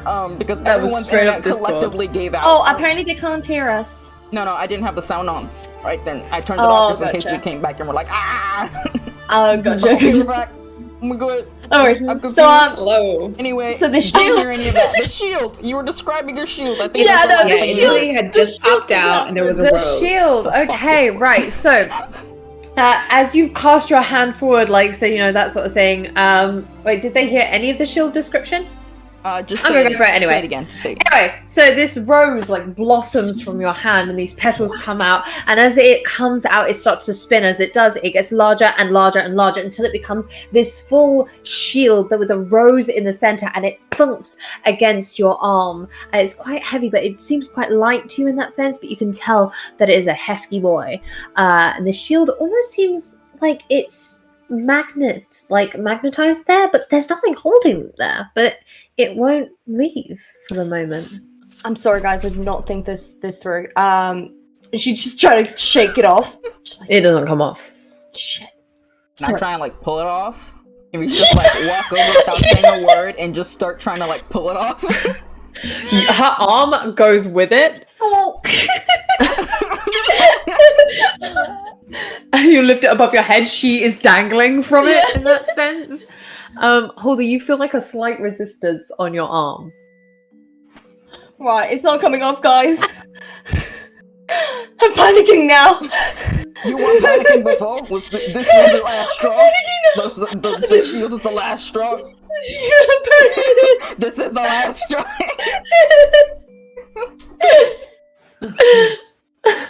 So, Holder, have you tried using your other hand, potentially? No, she just tried to shake. She'll like try to like, yeah. As you go to move it with your other hand, it just comes off with ease. What the fuck? Wait, is it that stuck on the other hand, or is it just like No, that? no, you're just holding it. She's gonna like frisbee it. Can you can you roll tough for me? Oh no, that's my worst. Wait, yeah, no, it's not my worst. It's oh shit. Oh, Stevie couldn't see anyone.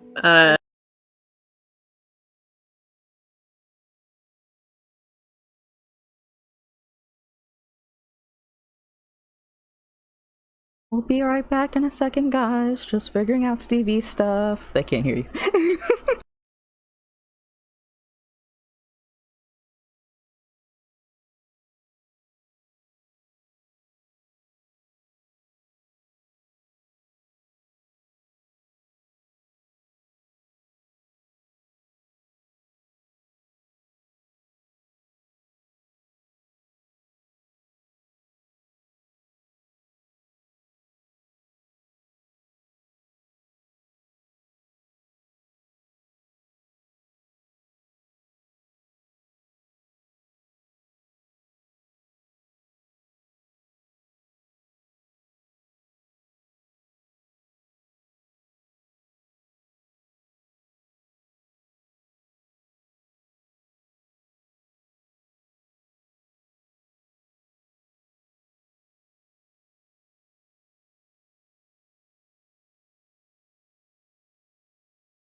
Welcome back.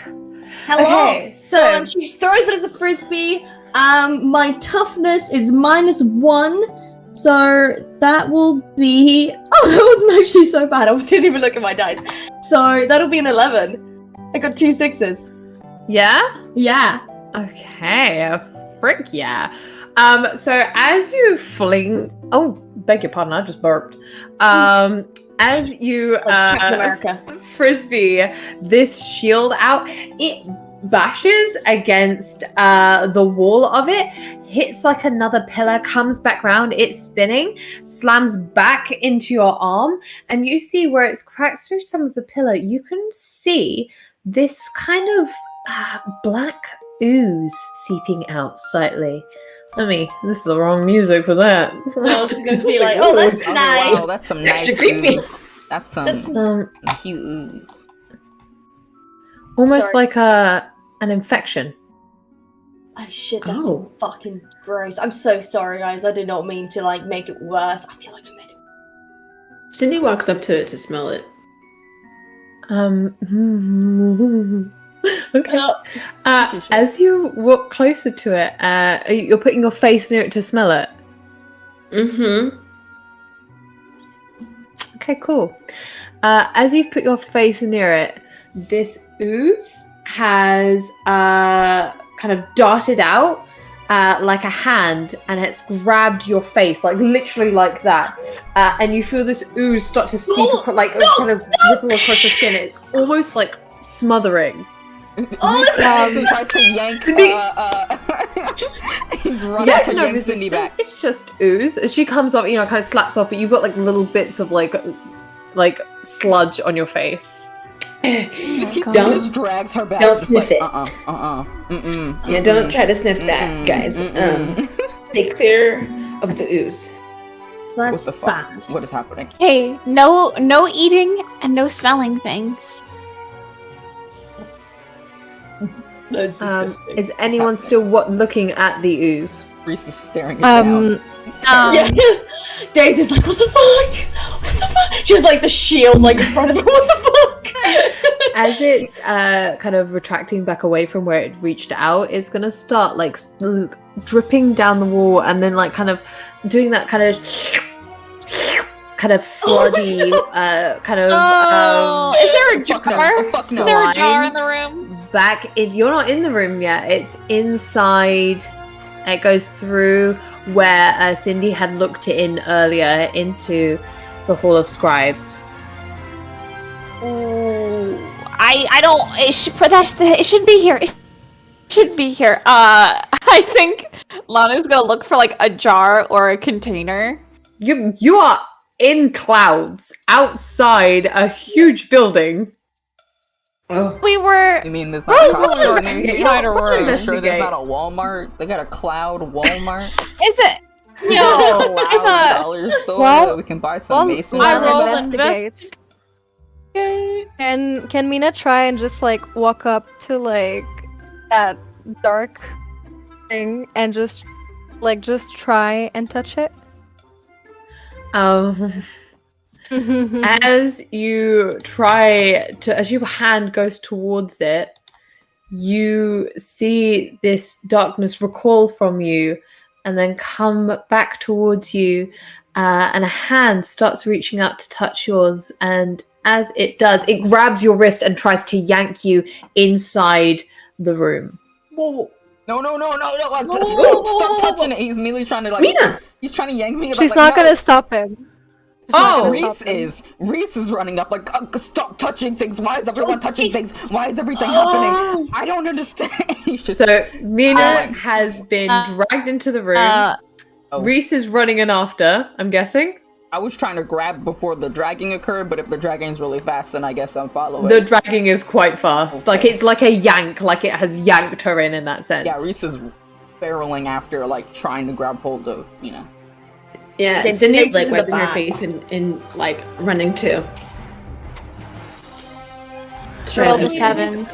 Well, he's You rolled a always 7. running Okay, towards us and stuff. You see outside where they've just been yanked inside the room, there is a cracked vase. Yeah. Lana grabs it. Does she then run into the room? Nice. Yeah, she grabs the cracked vase and she's like, get it inside, get it in. Okay.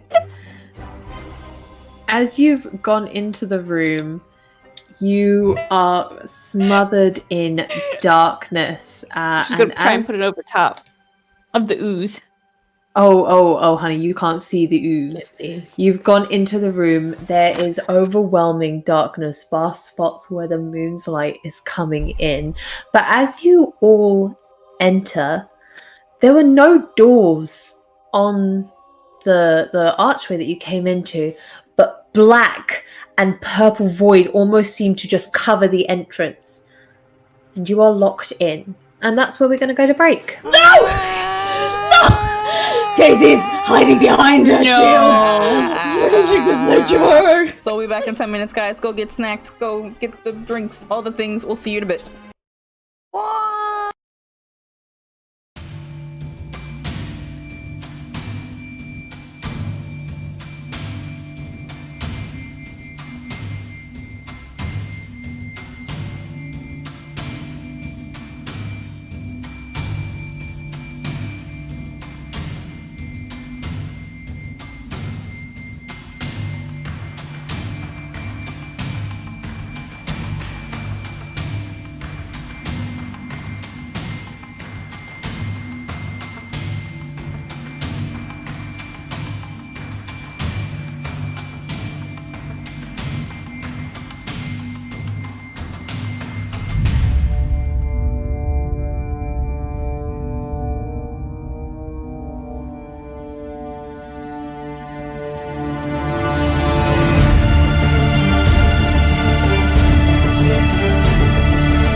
Welcome back. Hello. Hi, everyone. So where we left off, our guardians had just entered into the Hall of Scribes. Now, as they enter in, all they see is pitch black, bar where the moonlight is shining through. These maps, by the way, are developed and made by a Party of Two on Patreon. Go check them out; they're amazing. So as you have all entered into this room, there is nothing but darkness. Now, one of you feels at home in this, and the others, you can feel a little bit overwhelmed by it. But Mina, what you see as you enter, because you have an innate ability to see through that darkness there, you can see that there are papers and books torn and thrown about everywhere, and there is this sludge coating areas of the floor, and the sludge that is holding you and dragging you forward is trying to take you towards a mass at the center of the room that you can't quite Still see. following. Still following? Oh gosh. Reese is just like, Mina, why are you doing this? Why, where are you going? Lana screaming, I have a vase! What? Darkness is my power. Reese yells back, what? They must try to tell me something. I have to follow them. Do you though? Do you though? And she's like with the shield. Do you though? What is it? What do you think it's gonna tell you? Would you prefer capturing it? Tried to eat That's what the vase is for. Cindy's face like a minute ago. Well, it's an open vase, Lana. Someone's gonna have to hold it down. Listen, I just... you're right. Can Mina Just like look at try the and like shield on top. put her hand, like take the vase and try to like and capture the slug? This sludge is constantly moving towards a mass in the room. You can absolutely try if you'd like. Okay. So she's gonna like, as she's like moving forward, she's gonna like sign Lana to give her the vase so she can, Here you go. and she's gonna try and capture it. What should I roll for that? Hey, you don't have to roll. You kind of scoop up this sludge, as it's trying to move forward. You're like, okay, if I put that vase in front of it, and it kind of just goes into the vase. And as you kind of lift the vase back up, it's still attached to your hand at the back, but it kind of slithers and snaps off of your hand there. And from where the vase is cracked, it starts to seep and ooze out of that small crack again, pulling itself forward and out towards that mass in the center of the room that, again, Mina, you can only see because the rest of you are in pure darkness. I think In that darkness, is there anything I could do to like No, illuminate? is there? I don't I think know. Reese is gonna start. Right, Magic? stamina. I just want to light up the room. Yeah? You Yeah. want to light up the room? Okay. Roll magic for me. Alright, Alina Starkov, show us what you got. Ooh. That was a clatter. Oh, but it was a good clatter. Hold on. I got an 11. Oh, okay. Right. Okay. Did you want to flavor this? No, No. I feel like No I would worries. like- no worries. yeah, You'll yeah. start flavoring when you feel you know a bit more. No worries. Oh, I just slapped the mic. Sorry. I've talked very much with my hands. I'm sorry. You're good. So, as you're thinking, it's so dark in here, again, you feel that kind of throb and that pulse of that energy that you felt beforehand, and it kind of floods through you and into your hands, and you look at your hands, and the veins going into your hands start to glow this bright white. And as you think about it, I just like the room to get lighter. You release your hands like that, and these orbs of light start to fly up to the ceiling, and they start to collect there and such, and it lights up the room like little dinkling lights. And as they do, you see that there are some there's some like fire lanterns and stuff that are unlit, and scones off the walls and that sort of thing. And you do see this mass of sludge in the middle of the room that these other pieces of sludge are slowly edging in towards. So it's the same kind of sludge that's in the vase that's trying to come out. Yeah.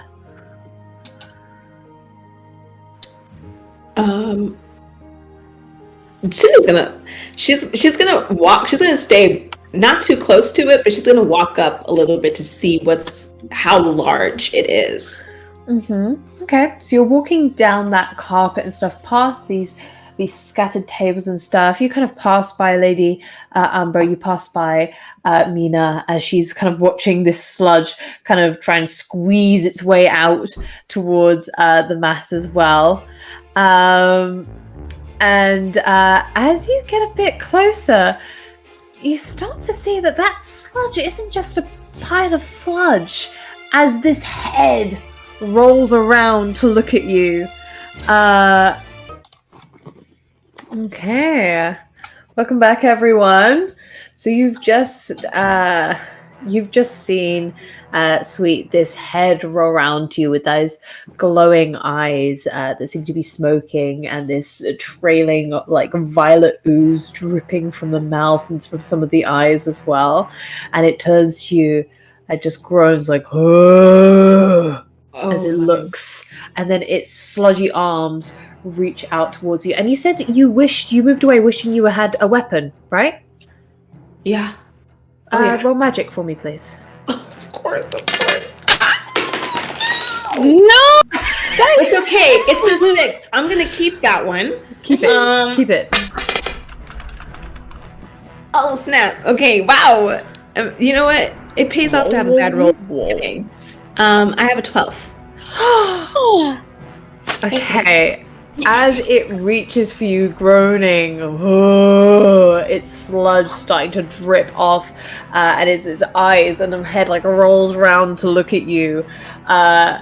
You wish instantly for like a weapon, for something, and as you move away, your hand brushes against that opal, and you look down, and it is glowing, responding to your emotions, and from your hand you see this glowing start to form there, and from your palm the hilt of a sword kind of begins to kind of shimmer into existence, and then in a flash of pure light, a blade just appears from the hilt, shining almost like a white steel, as light glints off of it, and you kind of instantly grasp it and swing it down, and from your success, you can roll. You can do like an attack roll now if you'd like to. I get to kick some butt. Yeah, you get to kick some butt if you want. Oh my gosh. Kick some butt if you want. Oh my god. Okay, maybe my. Oh no. Oh, I was about to say maybe my luck ran out. No, it's good. It's good. I add tough to it. Okay. Mm-hmm. It's a 7. It's a 7. Okay, so what are you doing? So she is going to like, it comes out, and she's gonna like swing down, and then like poke out at it, like she's gonna swing down, poke out. Okay. Mm-hmm.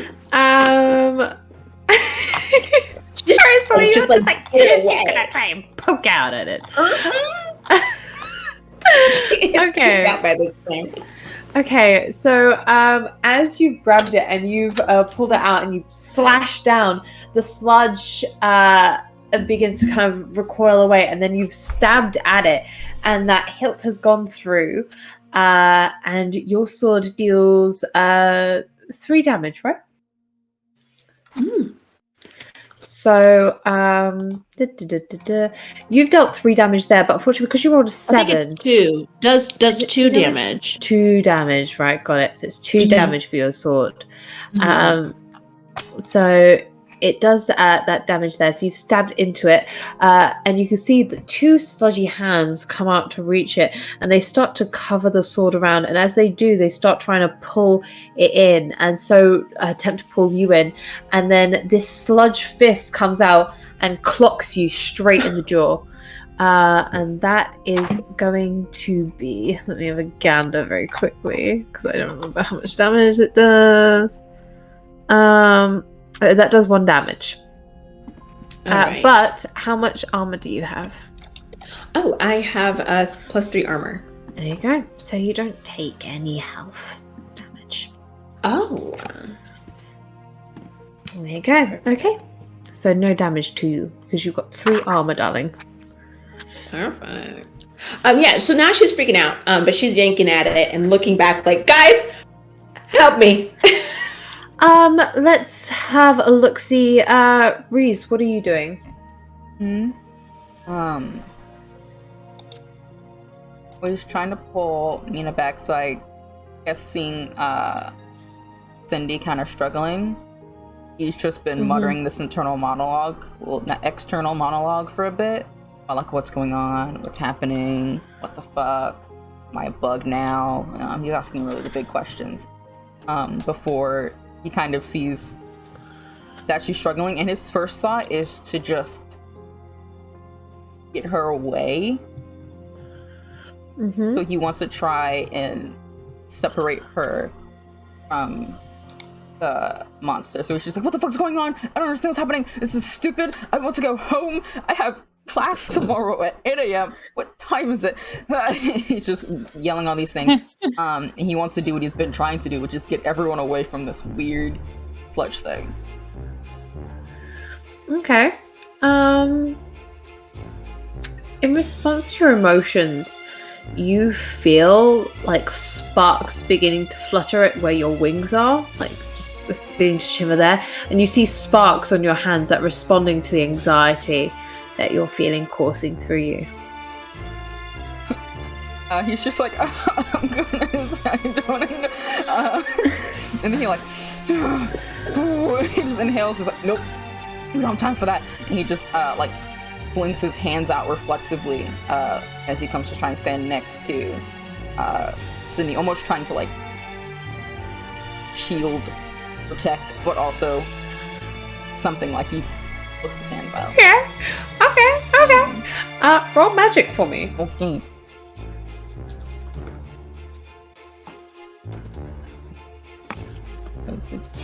Oh, it's a +1. Okay, it's a 7. A 7. Okay. So you said you were aiming for protect, right? Yes. Okay. So as you thrust your hands upwards, you make this sweeping motion upwards, and those sparks seem to fall.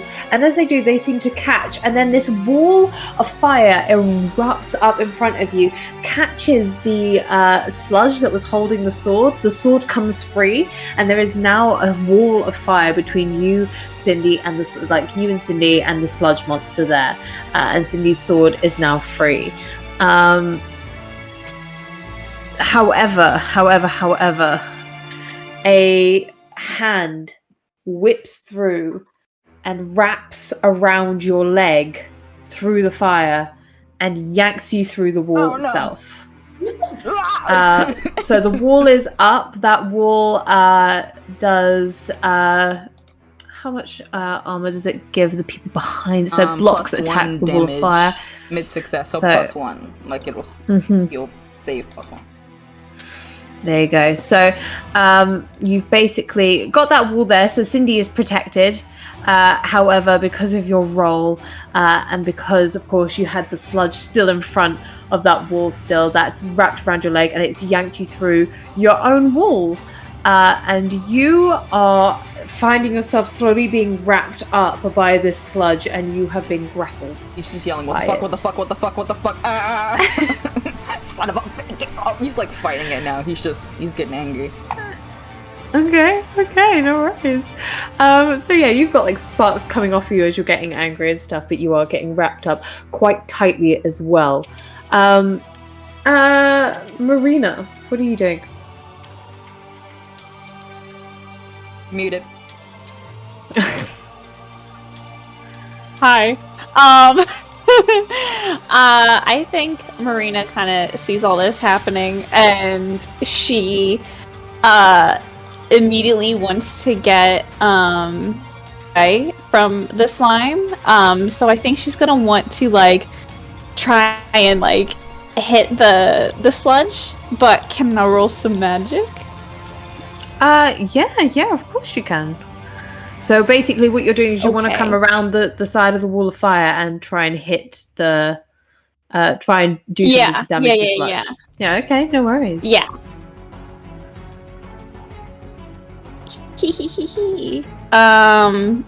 Is that... Sorry, is that a plus tough? Nope, magic. Magic is just plus magic. Wow, I'm sorry. I confused the kicks and butt thing. Oh, did you want to yeah. kick some butt? I got confused with the magic and the kicking butt.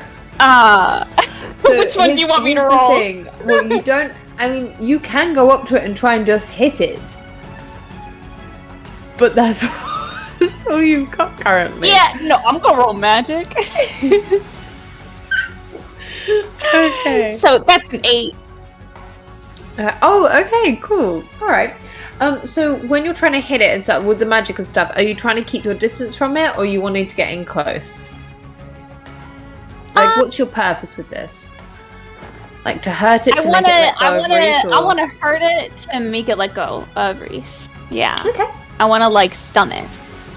Mm-hmm. No worries.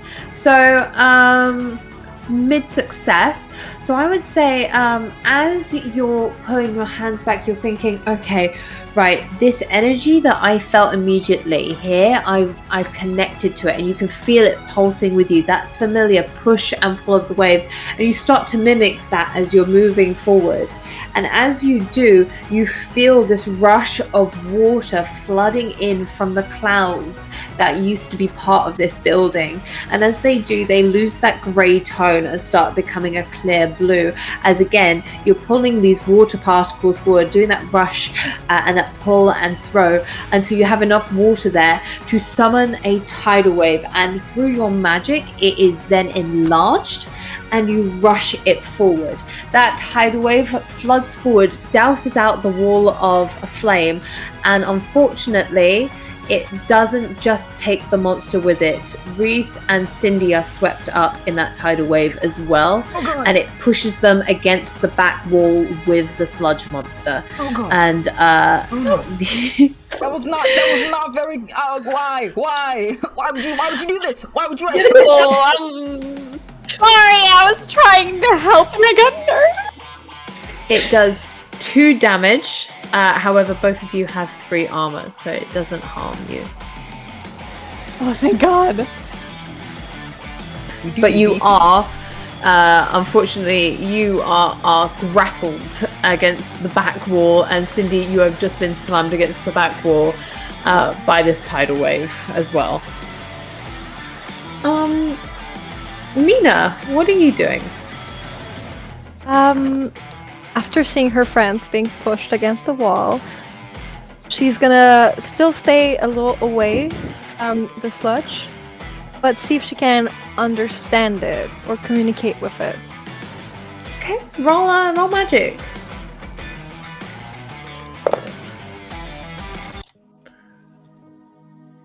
So it's gonna be an 8. Okay. So, as you're looking at this sludge and you're seeing parts of it in places and you feel that overwhelming presence that's there, you try reaching out, using your magic to try and connect with something you feel could be akin to you. And as you reach out, you do feel as though you've touched on something that's not quite of your world, and not quite of your element. So when you felt the element that coursed through you as a biting cold that soon grew warm with familiarity, this seems just empty. There's nothing there except a desire to devour. And all it echoes in your mind is eat, eat, eat. Hungry. Mine. This was mine. And then that connection is cut. It's a snicker. Okay, well, I'm sorry. I'll shut up. I'm leaving. I'm just gonna head out. Don't mind me. in that case, since she recognizes that they're not the same, I think she's gonna try to summon her weapon. Okay. Roll magic for me, please. So That's gonna be a 9. A 9. Okay. So you're a little bit stunned. So as you've kind of fallen back from that and that connection's dropped, you feel some of your breath leave you as you go, okay. And you try searching within yourself as you're seeing the others with weapons, and you think to yourself, there must be one that I too have. And you reach for the stone, and as you reach for it, your hand goes through and you feel it grip something, and from your chest you begin to pull and pull and pull this ornate carved marble staff, and it keeps coming and coming until you feel a curved blade come from the end, and you swing out a scythe that shadows almost cling to as it whips out from the center of your chest and comes down, and kind of eerie smoke rising from it as you swing it down next to you. However, as you swung it down, you feel an overbearing sense of weight to it and a coldness that burns your hands slightly. It will take some getting used to. Oh. Okay. Okay. Okay. Daisy, what are you doing?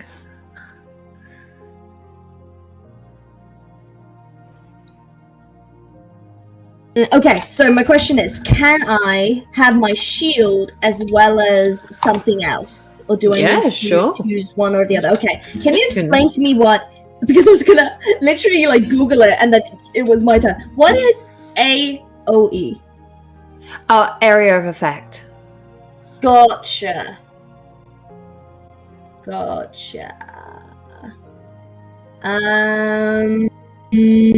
Can I fly over where there's like lots of sludge? Mm-hmm. A bit away from the others, just so I don't like hit them or do any damage to them. And can I please cause get a grip? It's called get a grip. Okay. So you've seen the others get pushed against this wall. You've got Reese still stuck in that grapple from the sludge as it's wrapping around him. It's getting awfully uncomfortably close to his face. And you've seen Mina swing a scythe out, but she seems a little bit slower than you'd want her to be. So you have spread your huge wings, and as you do, they flutter and send you soaring into the air above. You fly over, and with your shield, as you see a clear spot where you can aim, okay, you're going to slam down into the earth and cast Get a Grip. Now, if you could roll magic for me. Fuck yeah! Fuck no! Oh. It's a 3.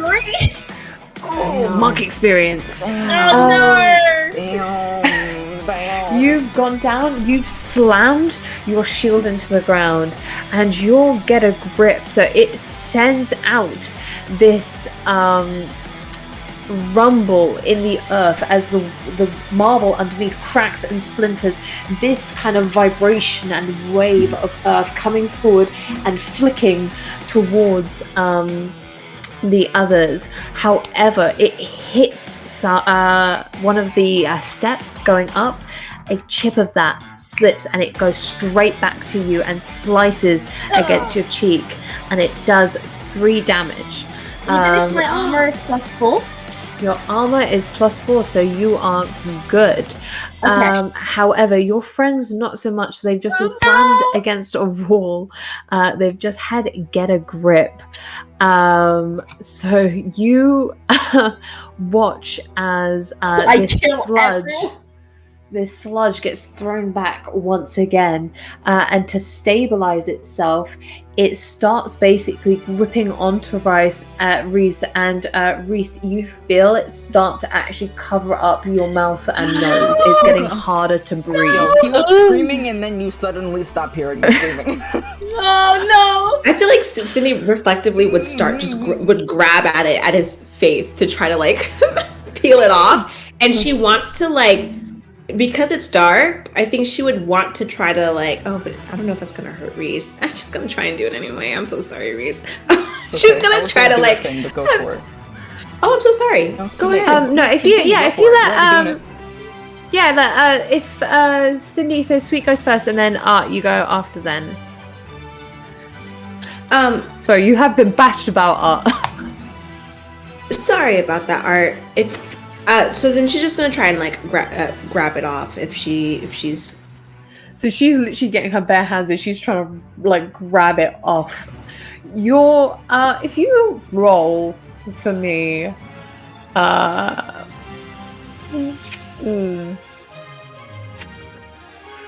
roll a sharp for me, just a sharp check.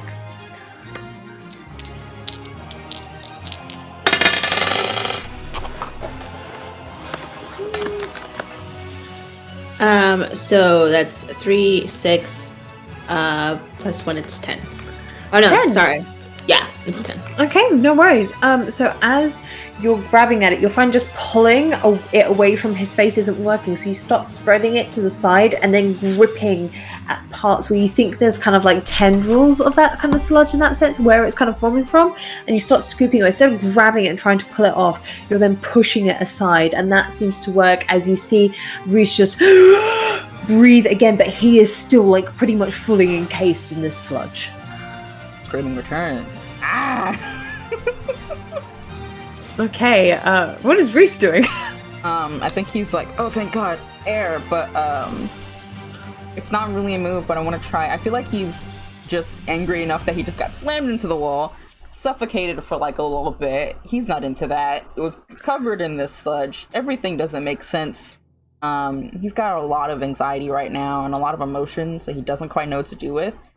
I think he's just trying to get it off of him. And I think he knows that this fire seems to be part of him. He wants to push it out from every piece of him. He wants to burn himself if it'll get this off of him. Okay. As he just gets like just yelling with anger. Just like off. Yes. Okay. No, honestly, roll magic for me. Okay. 10. Wait, it was a 10? Yeah, that +1. I had 9, but it was a 10. Okay, so as you feel this anger and this anxiety, all these emotions bottling up in you, you just relinquish it. You feel something in your chest telling you to just let go, and you listen. And this fire erupts from every part of you. Your hair rushes in flame. Your eyes, there's almost smoke coming from them, and you have smoke coming from your back of your throat like a dragon's breath, almost, as this fire just roars out of you as you yell, and your hands rip this sludge off you in burning ashes as you claw your way out, fire burning at anything that tries to reach for you once more. Your wings flutter outwards, and as they start to vibrate, quickly moving, sparks fly and they burn anything they touch as they cut through the speed that they're going through as you hover above. This flaming spark of righteous anger and fury as flames drip from you and lava begins to spew from your fingertips as this anger simmers and melts and covers the floor beneath you. You then fly and move away from that spot, away from these things that are still reaching from you. He like flicks off some of the lava and he's like, I hate this so much, but I'm kind of fucking with it. I'm kind of loving it as he is flying off. Sorry, that was the coolest fucking shit I've ever heard. Minding my business, being on fire or whatever. Alright, Zuko. Fire, whatever.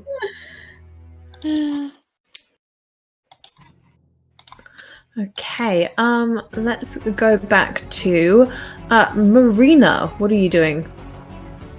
I think Marina sees like she made a mess with the title that she did. She's like, okay, try. Everyone's got a weapon, so I think she's gonna try and summon her weapon. Okay, roll magic. La la la. That is an 8. An 8? Okay. So you see this sludge monster further away, and you've seen the mess that your tidal wave caused, and you wish that you could be a bit more direct. And as you watch some of these tendrils reaching out for Reese again, despite the fact he's got it covered, instinctively you whip your hand out, and as you do, this whip of water slashes out and slaps against some of the goo and sends it flying away, and this handle forms in your hand, hardening like ice, and you see this kind of ice glass like handle there, and this glowing whip of water that tendrils out, and then as you pull it back, floods back into the ice itself. You have a water whip. Hell yeah, she's gonna whip that monster. Okay. Ooh. Whip it into shape, Marina. Whip this goo into shape. Whip it real good.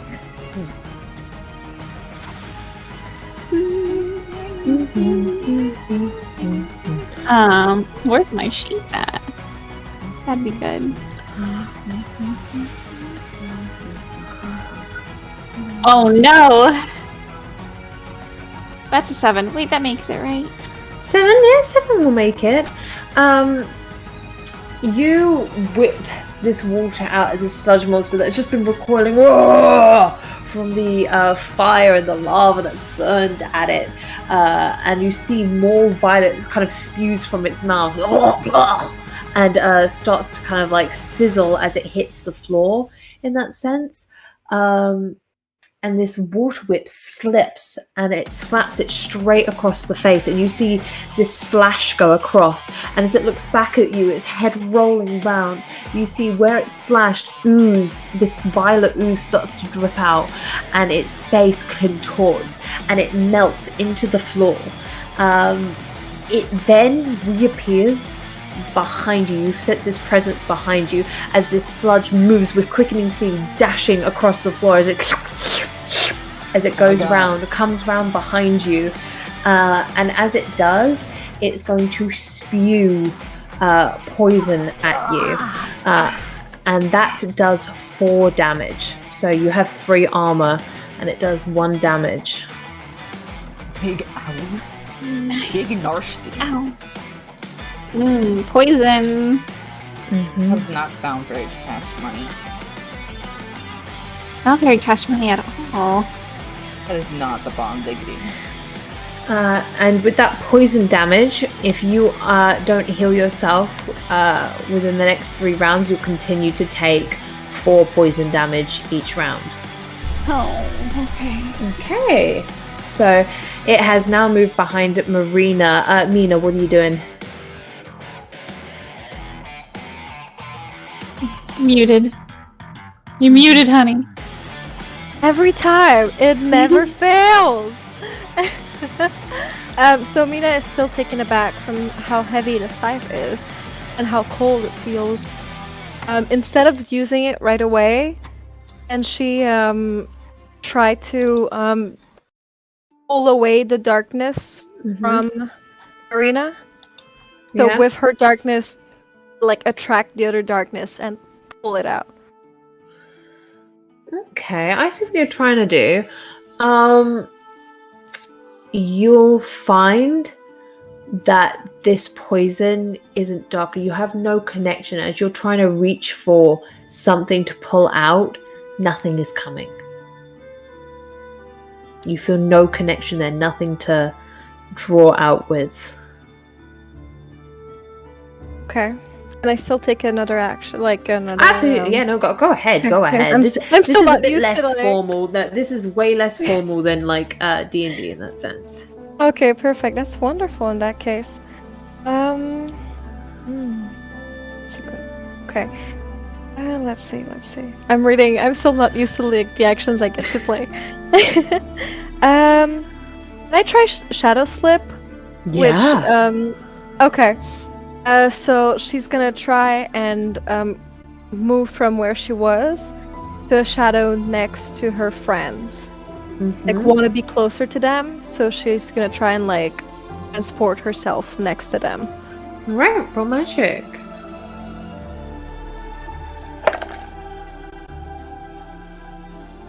So that's gonna be a 4. Wow, Mark that's a experience. spicy 4 right there. We have a lot of 4s tonight, gang. A lot of What's 4s. happening? Art, can you give us the second map, please?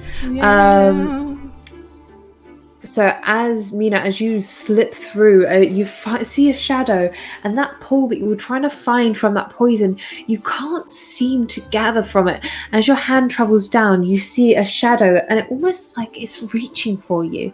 It seems inviting, and so you just step into it and dip into the darkness, dissolving into it, into wisps of shadow. And then as you try and travel through this realm where everything's almost inverted, you see your friends, and you see multiple shadows that you can then reappear from. But as you do, you find that you've actually just reappeared somewhere completely new, and you see that you are on a balcony above the others, and there are steps leading down to them on either side of the room, and you are above them, separate from the crowd. And with that, we move. We'll go to Cindy. You didn't really get much of a turn, so we'll go quickly back to Sweet, and then I'll go to you, Hulda. I want Cindy to attempt to use Zap. So I would like her to, I guess, kind of like drop from the clouds. So maybe she, her wings start to fly up a little bit, and she like sucks up the kind of energy from the clouds, and her arms kind of go up, and then she kind of juts out and she blasts some lightning. Oh, this is not the right music. Hello. Excuse me. No, it's beautiful.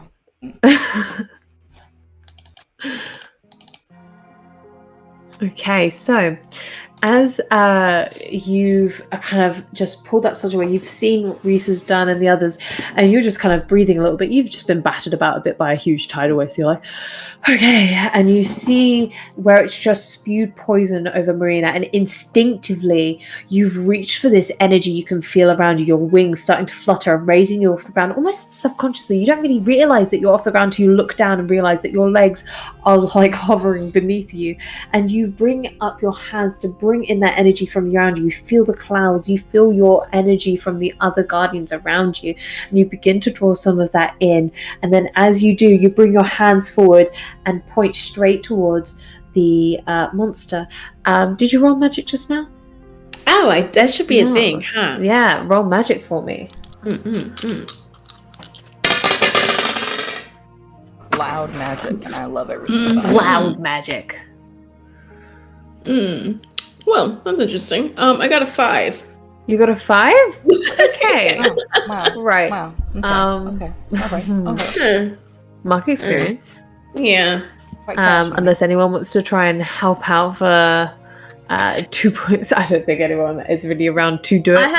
I have 2 points of experience. Is that what you're talking So about? that's not what I'm talking about. So there is an action that can be done called help out. If you roll a perfect success on that, the person you're helping out gets a perfect success. But if you roll like a mid-range, you give them a +1. It won't really work out really otherwise, but you can always take that risk, but it does put you in harm's way potentially.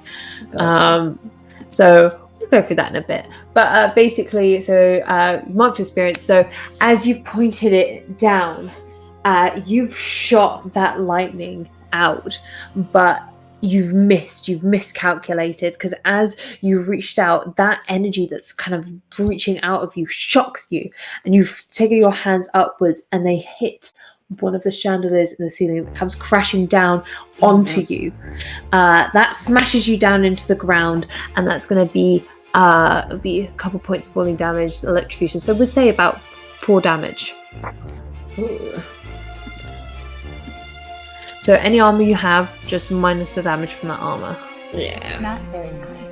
Of the chandelier. Not very good. You are now pinned beneath the chandelier. Okay. Okay. She's just on the floor. She's like, ow. Ow. I mean, you got. It's okay, you guys are widow newbies. You're doing great. We do be baby.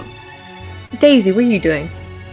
All right. So can I ask how many, like, I know you said it was kind of informal, but how many like actions do I have? Can I help Cindy as well as Yeah. If I mean, like, look, if you like at the end of the day, like if it like makes sense that you would be able to do these sort of things at once in that sense, like quite quickly and focus on that sort of thing. Okay. I would like to. Ooh, I have. Wait, shit. Give me some how ideas, close- and I'll let you know if you can Yeah. do it or not. How close is the sludge to Lady Marina right now? Quite close. It's literally behind her. Yeah. So me throwing the chandelier will also hit. Yes. Yeah. Okay. Fuck. Because I really wanted to like get the chandelier off Cindy and then go and use kick some butt to kick some sludge butt. Okay, so I would say you could probably use your shield. If you wanted to try and basically get the chandelier off and go for the sludge monster, you earlier were practicing, you managed to make it rebound off of something. If you aim it in the right direction, technically with enough force, you could technically try and bash that chandelier off of Cindy and have it maybe potentially bounce back around. You seem to have some magnetic connection to your arm. Maybe you can use that, you think to yourself. Okay, so I'll try to frisbee boomerang that shield. Again, like Captain America. What do I roll? I need you to roll magic, and I'll also need you to roll sharp. Oh, I was hoping. Cool. No, No, sharp. tough. No, it's gonna be sharp. No, You gotta my aim it. sharp.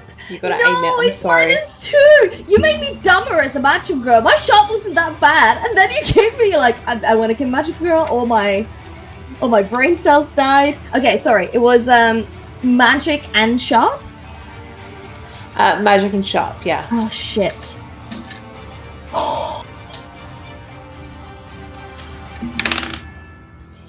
Okay. So the first one was a 2. The magic. Magic was a 2. 2. Sharp was a 7. Okay. Okay. Wait. Yes, The 7. duality here is sending me. Okay. I know. I was like, why are these stuck? Fucking with me. They really said today is your first day as Magic Girls, and you're gonna act like it, okay? You're gonna fucking act like it. They're gonna learn today. Right. Learn You'll be today. able to get the chandelier off, but you're not confident that you'll be able to rebound it round. You're not confident in your magic ability to basically summon it back to your arm to then rebound it back around. Gotcha. Okay, that's fair. Then I'll just chandelier. Okay. So you basically from that shield where it is on your arm, you throw your arm back and you swing it round with an aim that you've already worked out and calculated. That aim literally cuts through the chandelier, and Cindy breaks through from it, breathing as she can actually just like expand her lungs again. And then you pull that shield back with that magnet that you felt there. However, with that 2 on magic, that shield just pounds back into your face and knocks you straight back onto your back. You now have a very bloody nose.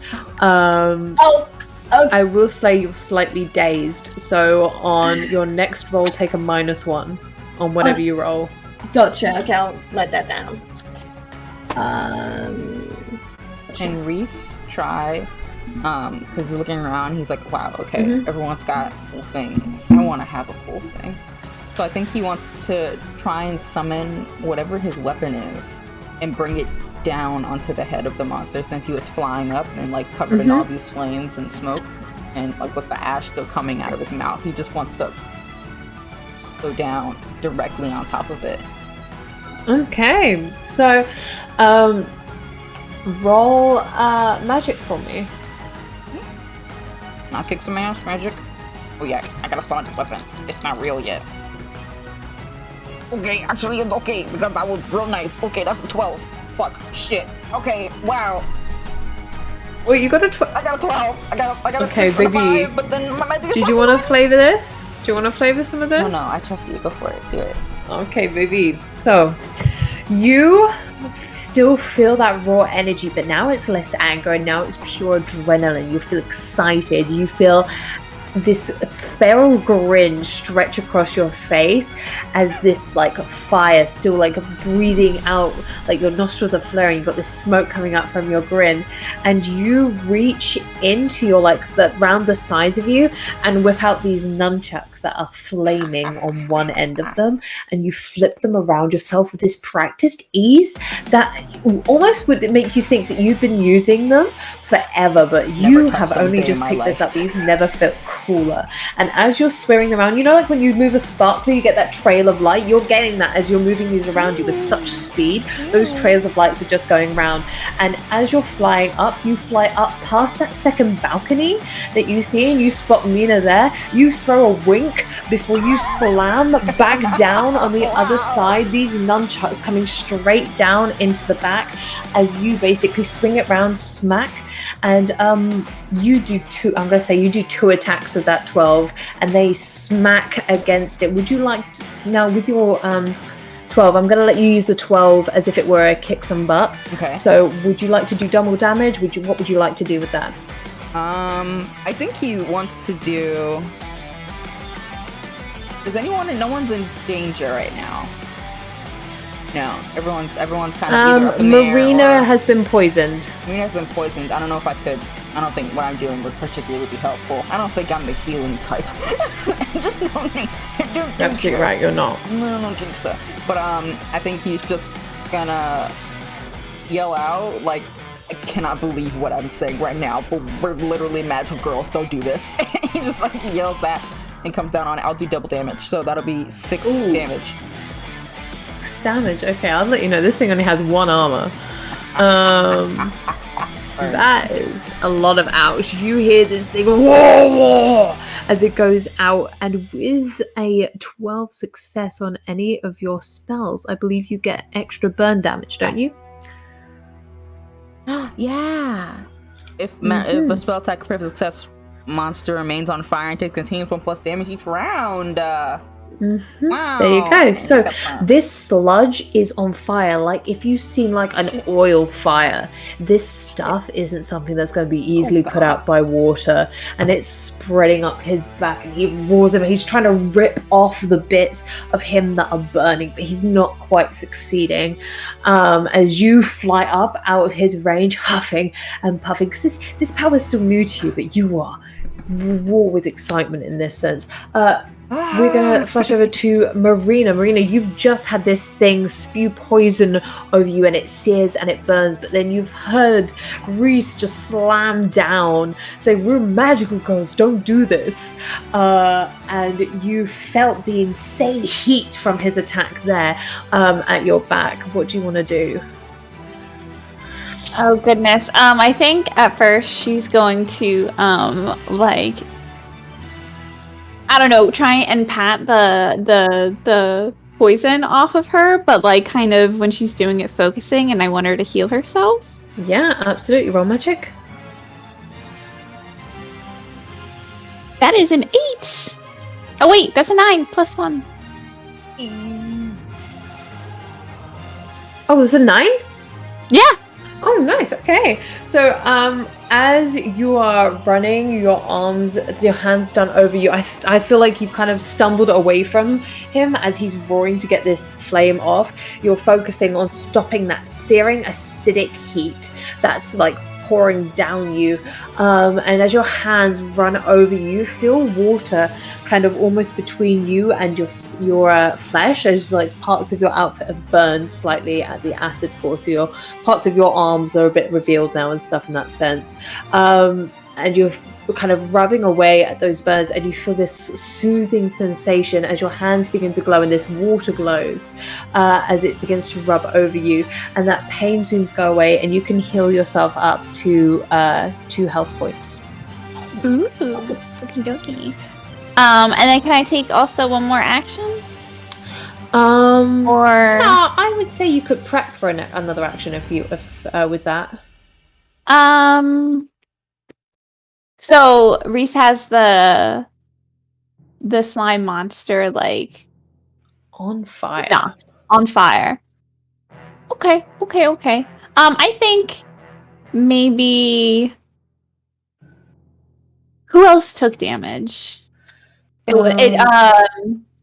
Cindy's Cindy. taken damage, Cindy. and And so Daisy? has Daisy.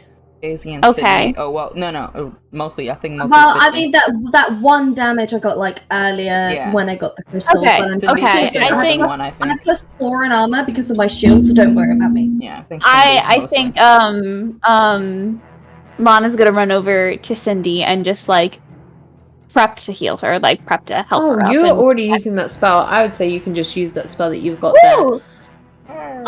Okay, yeah. Yeah. So yeah, I think You've Lana's like, run over. I learned this cool trick. It's okay. So Cindy, of course, is like kind of trying to pull herself out from underneath the Yeah, she's, chandelier like, that's just been gasping for cracked air. open by Daisy. Daisy, who you've just seen that she'll go poof and like fall backwards as it's pummeled her in the face. And you start to basically heal over her with this water, and with her you give her a little bit of distance to do it. So this water kind of reaches out from you, like it kind of encompasses your hands and kind of creates 2 new hands out of the water that then glow to then heal her in that sense. So Cindy, you can heal up 2 damage points. Thank you. Okay, Mina, Okay, upstairs. Stairs. Is there? I had a quick question. Is there like a hole in the ceiling? There's no hole in the ceiling. There's a balcony above. There's a The balcony. ceiling from the Hall of Scribes, I didn't describe it properly, but there are like openings in that sense. A bit too small for you to get through, but openings for where basically clouds would come through and that sort of thing. But there are still those light orbs that were created earlier by Cindy that kind of reach up to the ceiling, and you're just on a balcony area that's above there. Okay. I'm Now there are above. things on this balcony. There are things on the balcony. Can I roll to investigate? You absolutely can. I like that Amazing. smile. Smile is delicious. If you wanted to, you have a good ability for investigation. I would like to use True Vision, please. You absolutely can. If you roll magic as well for me. So my magic is a 7, Mhm, and with my nice. True Vision, I think it's up to a 10. Yes. So your true vision is sharp. So basically, if you roll basically investigation now, because you've rolled that magic there, that's like a mid success. So yeah, that gives you like a pretty much a 3+ in there in that investigation, because it's not a full success. It doesn't mean you just get it like that. So if you roll investigation for me as well, but you get a bonus 3 on top of the sharp that you already have. Oh, okay, really? Oh. Yes. Sorry, that was a Well, that's chesty cough. nice, because it's 13. Oh, tasty. Ooh, so, that tastes good. God. I'm leaving. I'm exiting. So, as you look out across this balcony, you see scattered papers, torn apart books, as if something was searching. You see clear trails where the sludge monster walked and it was tearing through and looking for something. But you also see an open book. This book emanates with that same violent darkness that isn't quite similar to yours. It isn't a kinship to yours. It's different. It's otherworldly. It's old and ancient. And there is something about it that makes you feel unsettled. And that book is that comes from this book that's open, and the writing in it just seems to be constantly swirling out from each page into this mini kind of sweeping array of violet hues that come up from it. And with your investigation there, you can easily see that from how you're lifting that up and how you're like looking at that, you think that this is a spell that's currently being used. Don't die. Sorry, It's okay. Get some water. I don't have any more. I drank it all. Go get water. I'll go get water in a second. Okay. Is there anywhere else you want to look, and is there any specific questions you want to ask? Am I able to read the spell?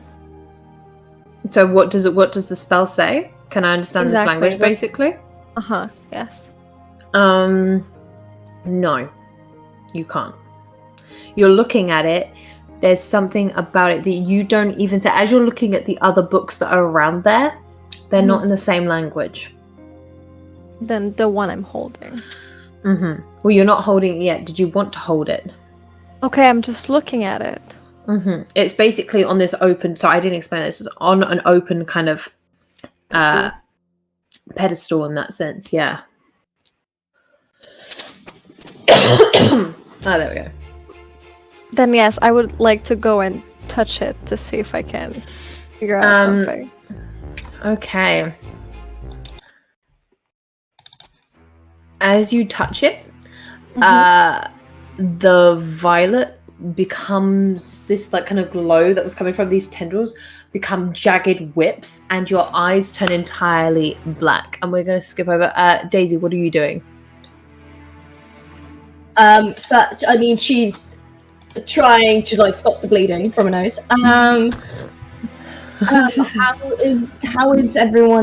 How's the sludge monster looking? The sludge monster is on fire. It looks hurt and it looks angry. Yeah, I would like to hit it either with like my shield, like or like I just do like a shield bash. Yeah, I just want to use my tough. Yeah, okay. Yeah, no, absolutely.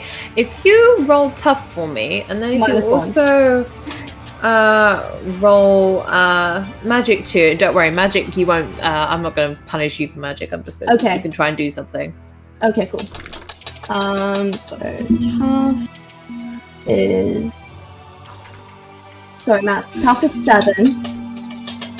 Magic is 6. I'm not rolling well, guys.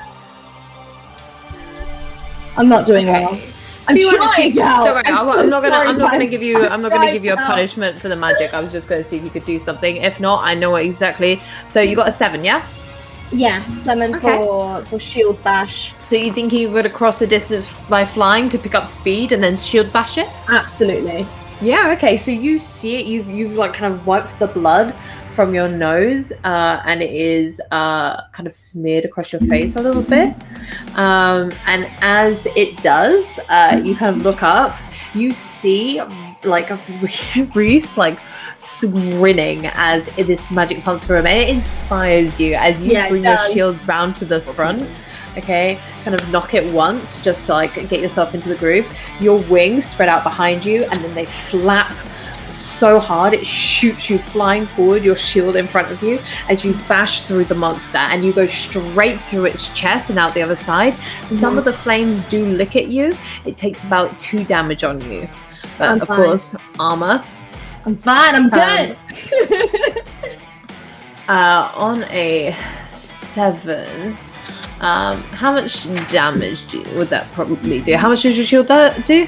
My shield does +1 damage, +1 damage, yeah. +1 damage. Okay, so it does 1 damage onto him in that sense. So the monster, as it then starts, you see like tendrils of sludge reach across this hole that you formed and start to piece itself back together. This monster is going to whip around and look at you, Daisy, and it is going to... It's angry and it's hurt and it's mad, and it's going to just slip straight down into the floor, and then spread out. And as it does, it catches your feet and kind of runs up them slightly and sticks them there in place. And you see its mouth slowly start to move towards where your feet are through this sludge. For the moment, no, because that's the monster's action for the moment. Actually, no. Yeah, you can help if you'd like. Let me just do... How much is fire damage, isn't it? So it's 2. Therefore, that he takes because of armor. There you go. Yeah, it's just 1. It's just 1 damage every round. So cool. He probably won't take any damage from the fire every turn. He still takes 2 damage from it. So he takes 1 damage in that sense. Sorry. Okay. Can I do the thing or should I wait? I can just wait. No, do a thing. Do a thing. Go for it. Do a thing. Actually, no, I don't want to do that. I think Reese, who was watching this, was gonna be like, yeah, kill it, and just like yelling, like to hype up this whatever was happening with Daisy. And then like, oh no, I failed. Can he? I think he's just gonna act on pure instinct, and he saw that Daisy was able to not be affected by his flames once, so he wants to try. He sees that this thing has spread out on the floor, and he wants to cover it. He wants to like, I don't know if he like. He was shaking from his hands earlier. I want it. Yeah, you take it. You know what I'm doing. Okay, roll magic. Okay. I'm so utterly useless, guys. So sorry. Dice. Daisy dies.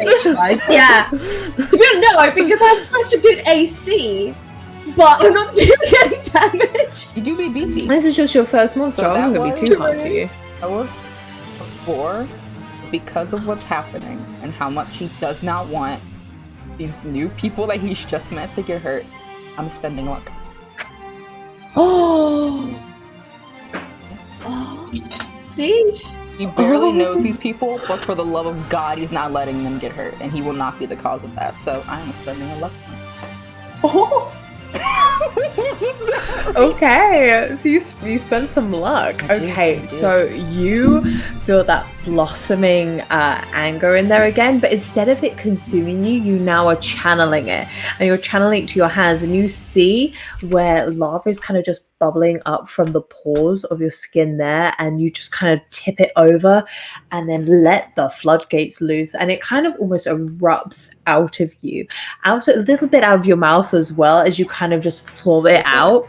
Okay, your eyes turn like a molten red, and smoke pours from your hair coming up as you release this lava straight down, and it smothers the sludge monster, and it screams out as you are smothering it in this hot molten lava. This lava licks at your feet, and you feel nothing, Daisy. Honestly, it's like just you've got uncomfortably sweaty, warm feet. Now that's about it, really. Like recently, it's just a little bit hot. He like landed or hovered like right in front of Daisy. Just started this lava everywhere. Just looks back. You're cool, and just keeps going. she's like behind a shield, like a thumbs up over it. All right. I'm gonna keep going. So that lava, this sludge monster has now retreated, and instead has stretched, and like parts of it, it's now a lot smaller than it was, because you've basically made parts of it like molten rock now. So Daisy, your feet are just trapped in some molten rock. So it's gonna start like the floor is lava. The floor is lava. Yeah. It was so neat. It's so cute. So plus 2 damage on that. This sludge monster is now trying to claw its way up towards the balcony above, and now it is kind of dangling somewhat above Marina and Cindy as it's trying to stretch its way up there, and kind of its way up in that sense. Let me just take that damage. Ooh, it is looking incredibly hurt. Cindy, what are you doing? Cindy was she was complimenting Lana. She was like, "Oh my god, that was really cool. Thank you so much. I feel a lot better now." And then she looks up and sees the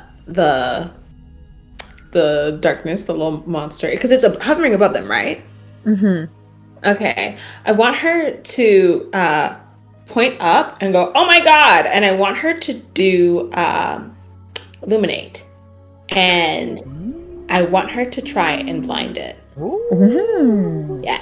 Okay. All right. Roll magic for me, baby. Yeah.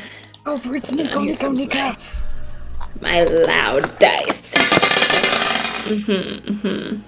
They're all hiding beneath. Okay, there we go. And then once you've rolled magic, what have you got there? I got an 8. Roll sharp for me. Oh. Okay, right.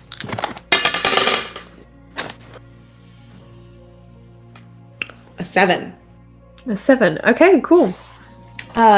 As you point up, that glowing light that you had earlier, it's not really a ball. It's now kind of like almost like a beam of like those police torches that you get that like fly up. It's like a strong fucker. It's strong. And it flies straight up. This monster, as it's heard your voice, has looked down and it's gone straight into those violet eyes and it drops straight down and it lands next to you, splattering out, and it's landed next to you and Marina. On the floor. It is now blinded by the light that you just put there. Marina, what would you like to do? I think she's going to take her ice whip and she's gonna be like, "You're not very nice," and then she's going to try and like wrangle it within her whip so she could like hold it still so someone else can like take a bash at it. So what you want to do is you want to do some teamwork bits. Well, what I will say, you've got Cindy next to you. Yeah. If you both roll magic for me.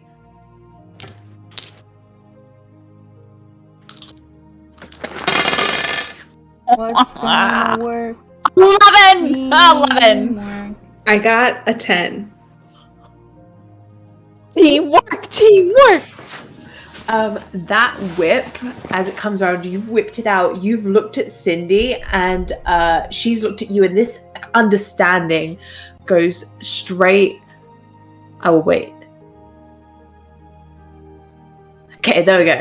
This understanding passes straight through you as you bring that whip around and you whip at and you basically grapple it into this kind of, it starts to try and kind of ooze its way out of your whip as it goes round, is trying to get out. And as it does, Cindy puts her hand straight on the water that's erupting from the whip there.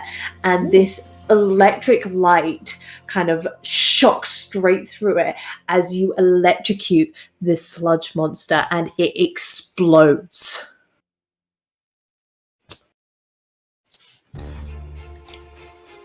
Is it dead?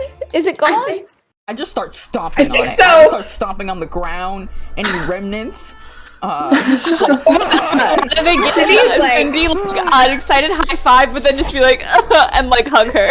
No, Cindy is jumping up and she's so excited. She's like, "We did it! Daisy is about to like go, and then she's like stuck. She's like, So excited." Daisy's still like stuck stuck. in molten rock. she's like about to like, and it's like, fuck, I can't move. Daisy, I'm gonna give Hulda a hint here. Yeah, It's rock. yeah. Oh, can I just your element. ask Your him element. to move? I don't know. I don't know how this works. I've never been a magical girl before. She's just gonna be like, okay, can I do anything magical? Roll Just magic. like, Roll okay, magic. okay, that's a 7. Okay, as you roll, as you basically try and move, you're like, oh my god, and you try and move again, and you literally just fall forward and catch yourself, and you're like, this is humiliating. And you push yourself back up, and you're like, god damn it, move. And as you to like, you try to push yourself back up again, and you go, move. And as you do that with your hand, the rock cracks around, and then it literally kind of almost bends to your will as it peels upwards, crumbles into little fine dust, and then just falls back to the floor. You're not free. Extra. That was a bit extra. Not gonna lie. The sludge that erupted is now sizzling away and evaporating into nothing. But Mina, upstairs, your eyes, last we left you, your eyes had turned black. I've just turned pressing on music. There you go. No, excuse me.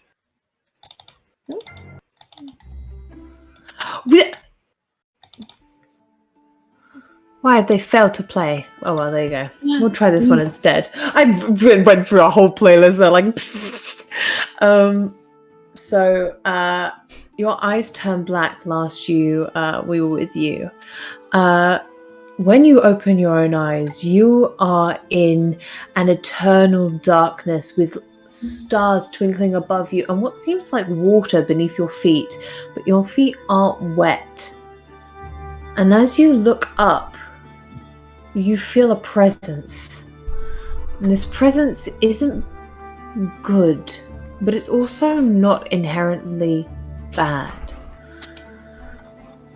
As you look around, you feel eyes on the back of your neck.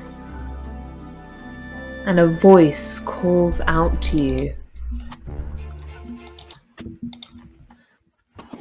Oh, so you're the one. That the champion of darkness, is it? Yes, they gave me that role. Do you? Do I what?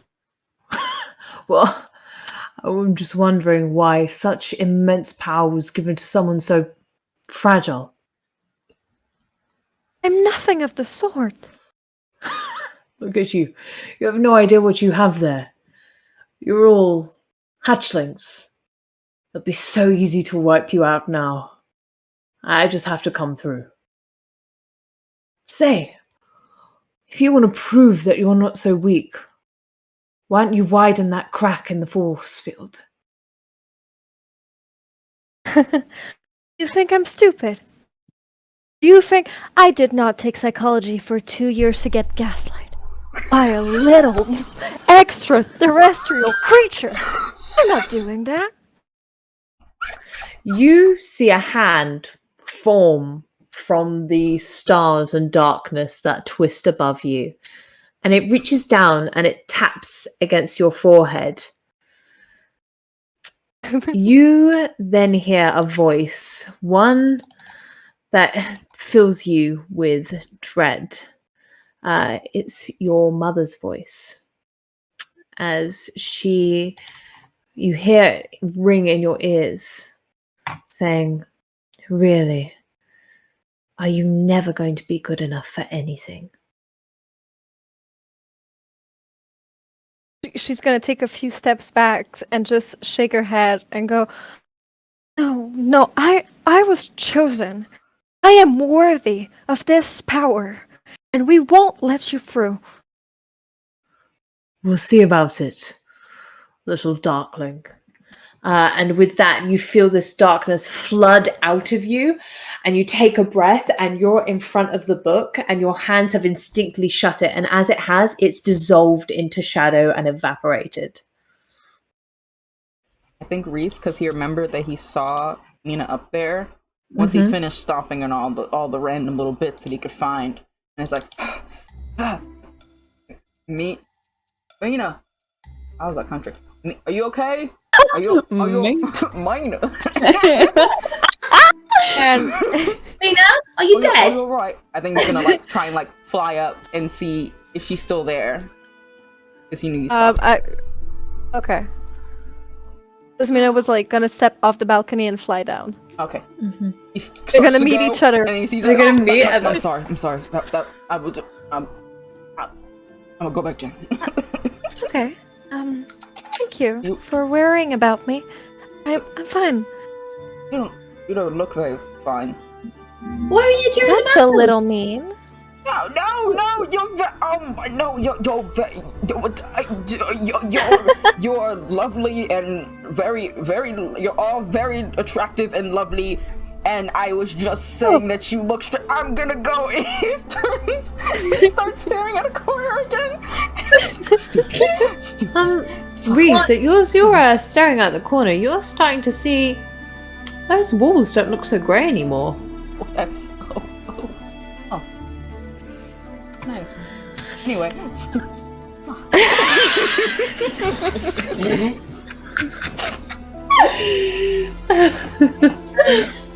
gonna go over to me and be like, "Did you find anything?" Well, maybe some bad news, but I'm sure we'll be fine. Bad news? What kind of No, news? don't say we'll be fine, and then don't say bad news, and then we'll be I don't want fine. to fight another ooze monster.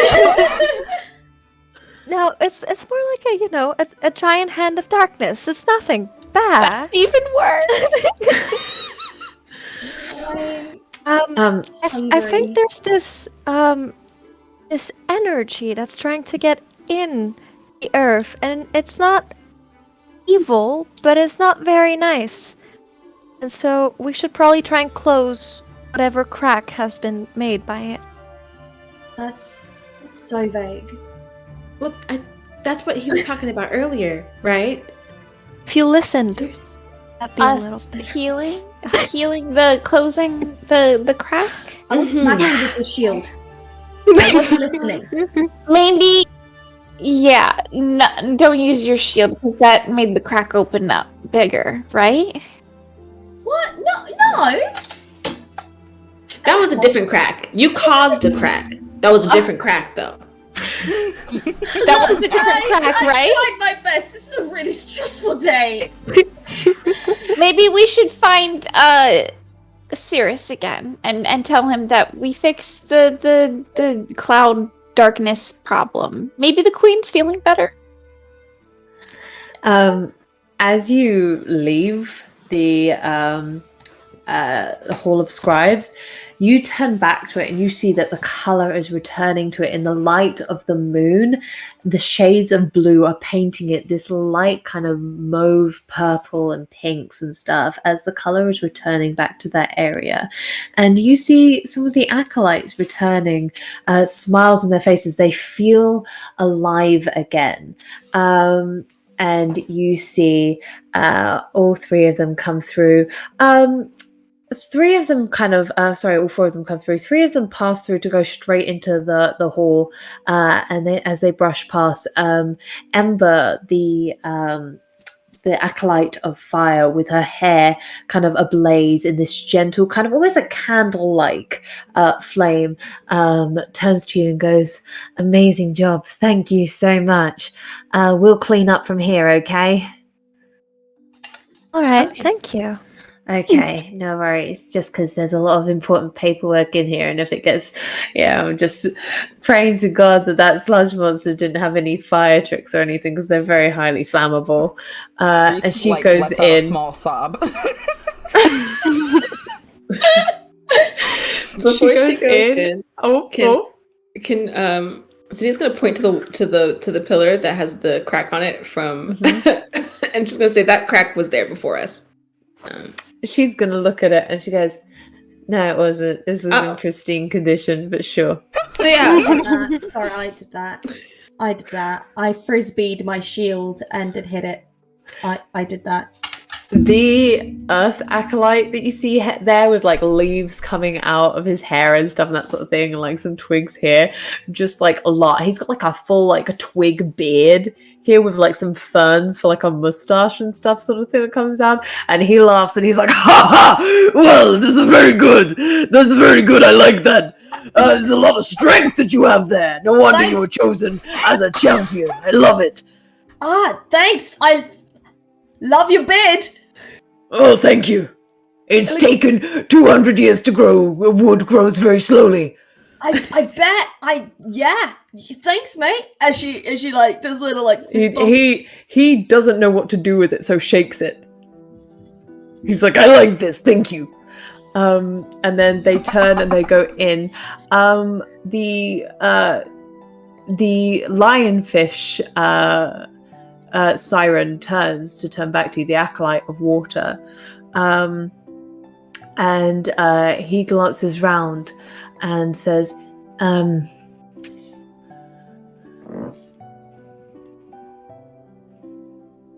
"If any of you need healing, you can drink from the water of the pool."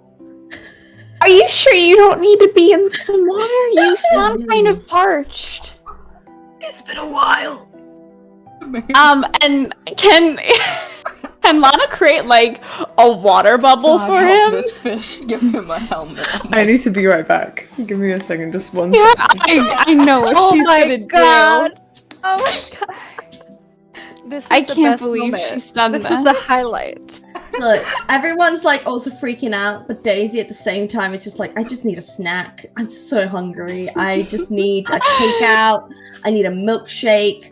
I need some crisps. I just want to cuddle in with like a bunch of pillows around me and like a blankie and just eat ice cream, and that is all she wants to do. Bree, if you choke while doing this, it's not my fault, okay? I don't know what you're talking about. I evoke. I don't know what you're talking about. So- This man, you envelop him in a bubble of water, and he thrives. Like his spine's kind of like all twitch and trigger, and he feels capable of speaking in his own tongue. And he turns to you and says,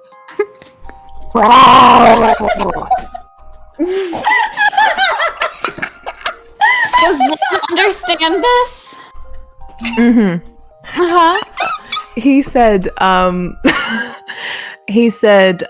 the pool just beyond the Queen's Castle is healing without using up any of more of your energy and such, basically. Oh, he said that there's a pool that we could all go to heal up. So I know some of us got in a couple nice scrapes. That's very kind of you. Thank you. You're very interesting to look at. You're welcome.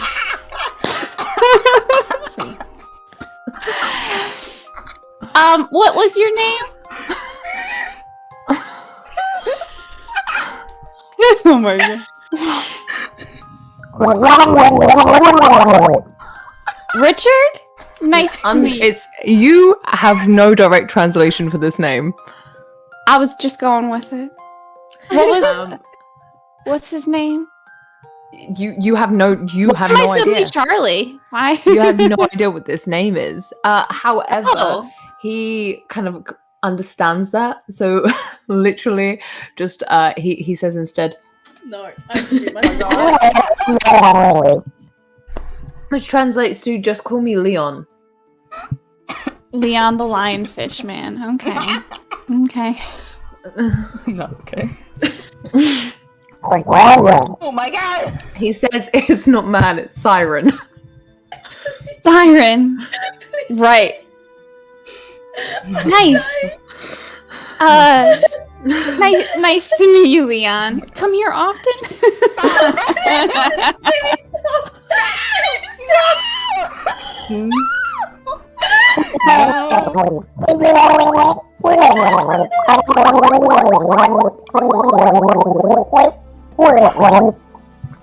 And he steps out of the water and goes into there. And what he basically said, it was lovely meeting you off. I'm here most days. Come and visit me when you can. If you'd like, the Hall of Scribes is open to every guardian. and it's just Lana that understands what he's saying. Yeah. Lana turns around and she was like, he was so nice. We're just like, Yes, I guess he was. Oh my god, I'm literally crying. I'd like to study his spines one day. That sounds wrong. That sounds quite wrong. How about Is that not what you should say? no? You know, there's I've studied a little. Maybe I should talk to you about furries. Come along. You introduce her to Shape of Water. You hear a voice just behind you that goes, "What's a furry?" And you turn, and the queen is there, and to her left is Cyrus, and to her right is Aludra. And now Aludra doesn't look the same way that you saw her previously. She dons the same armor as you, her hair still wrapped, but behind her are two huge white feathered wings. Wow. She smiles and goes, "Thank you so much for the work that you did. I feel better already. This is only the start, though."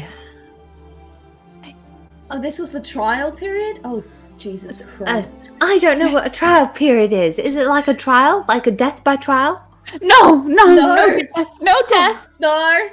It's like it's the tiny thing that we did to try things out. Well, yes. And you tried, and you succeeded. Ergo, you will then continue to succeed. That's not how that. Fingers crossed. Well, I mean, does fingers crossed means if you don't, the world will be plunged into eternal darkness and death? Now it does. Yeah. Now it does. Is that the other option? That's the only other option if we don't succeed? Yes. Oh. All elements will be consumed and darkness will be corrupted.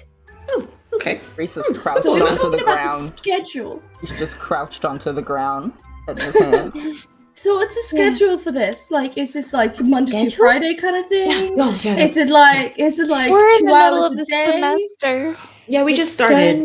The stones will call when they need you. Oh, they'll just call us. No, you will keep them on you and they will instinctively transform you. Oh, great! So that can happen at any Oh time. my gosh. Yes, unless you would like to speak to your element to try and control it somewhat. But if there's not a good connection there, you will struggle. I'm gonna struggle. Daisy said, "I will struggle." Like she just remembers that she just like fucking lost a hit point. It took us fucking 3 tries to connect with him. Queen is Like, like, she's yo. fucked. Don't tell. She didn't even tell us not to tell anyone, but I feel like it's unspoken. Don't tell anyone. And Daisy's like, please, God, no, don't make me have to promise not to do Okay. this on accident. So be in tune with our stones, so we don't turn into this in the middle of lecture period. I don't And- know what that is. That's okay. You don't need to. Alutra informed me already, our Lady Seraphim here, already informed me that she would be guiding you and helping you. And you see Aludra looks so just done. Like she's been coerced into every piece. She's just so done. And she's like, yep, that's what I said. I would be your mentor. Wow. That's great since you're already a teacher. Yeah. It's great that you're already a teacher. Don't be a suck up to me when we're here. I don't get paid right now. Oh. What the fuck? You know, I think I might drop out of What the the book. fuck? Oh my god! I'm gonna go on rate my teacher and change my grade. I know. Rate teacher is still a thing. English Alondra. class seems a bit less like. No, I don't appealing want now. to take that elective anymore. The way that Aludra just looks at all of you and just raises a brow and goes, fine if you don't want my help. No, I think we need it. Well, wait. I mean, do you have a choice? She didn't help us out when we fought that monster. Is it bad if I people did. find out? Like if they find out? You did? Wait, what? You I helped us did help you out. I transformed, didn't I? How do you think you were also easily able to connect with one another? All of our symbols glowed, and she glances, she pulls her pauldron around, and you see she's got a kind of weird spiral on hers, where Lana, you have like a curve going around. With yours, Riz, yours is like this kind of jagged formation in like a kind of weird semicircle in that sense, and then you've got Daisy, yours is like a square that spirals down, almost like a maze. And then you, Sweet, have a circle with a line that goes across vertically. And you, Vane, Mina has a circle with a line that goes across horizontally.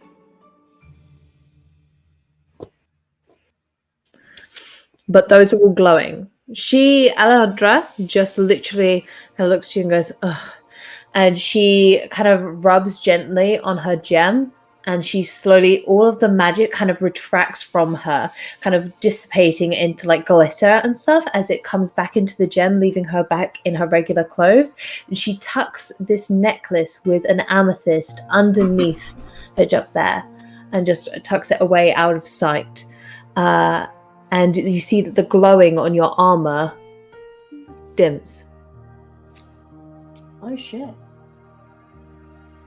So we're only really powerful when we're all transformed?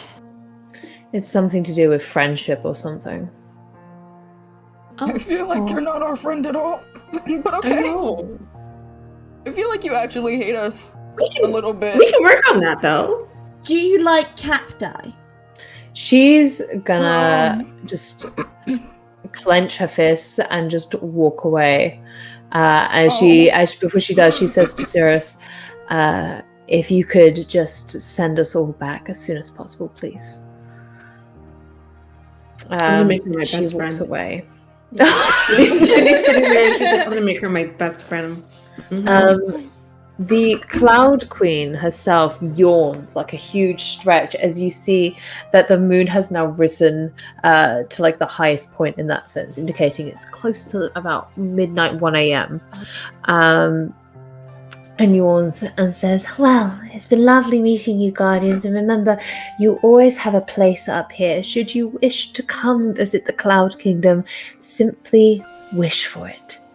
And with that, she literally dissipates into cloud, and you see this cloud-like form kind of wisp away back to the castle, leaving just Cyrus there, who turns to you and goes, well, if you'd like to de-transform, and I'll escort you back to the entrance. Right, how do we do that? How do we just How do we turn it off? Just rub it, just gently. And of course, as you will gently just kind of like rub it, wishing, of course, with your mindset to de-transform, all of you do your magic kind of dissipating back into this glitter that then forms back into that gemstone, which has now conveniently made itself into a necklace for each of you. Oh, that's nice. She kind of like, so sorry, Cyrus, what happened to the other Guardians? Why? Because she's done this before. Roll persuade. Am I in my normal? You're in your normal. You're back in mundane. Oh shit! Wait, I think my charm is really bad. If I'm not mistaken, she's not charming. Wait, maybe my I think my charm was good. Wait, hold on a minute. Hold your horsies. Yes, my charm was good. My charm was good. That's a 9. You got a 9, did you say? Yeah. Okay. So, Can I try and help out? Yeah. Oh, The you lawyer, can if please you help want. me. Can Reese just be like, okay? Both the lawyers are like, excuse me. Just gets up and it's like, no, really, I'm this little. He gets like a little closer to Cyrus. He's like, I've had a lot going on today. I've been feeling a lot of emotions, and it would help me a lot if you could just answer just this question, please. I feel like if we're gonna have to do this now forever, I'm probably gonna have to drop out of law school. My parents are gonna hate me, and my whole life's probably gonna go to shambles. And I'm just expecting that to happen. So if you could at the very least tell us why this lady hates us. I don't do well with being disliked, but I would just really like if you could just inform us of what's going on there and what's happening here. Thank you. Please. Okay, roll. At the time as well, like as you're speaking, Cyrus has his hands behind his back and he's just got like this heavy like moss brow that is just raised. What is help out is cool?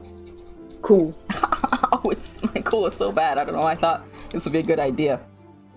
Oh god. Wow. Okay, I rolled a 1. I managed to roll a 1. I rolled a 3, and then it's -2. Okay.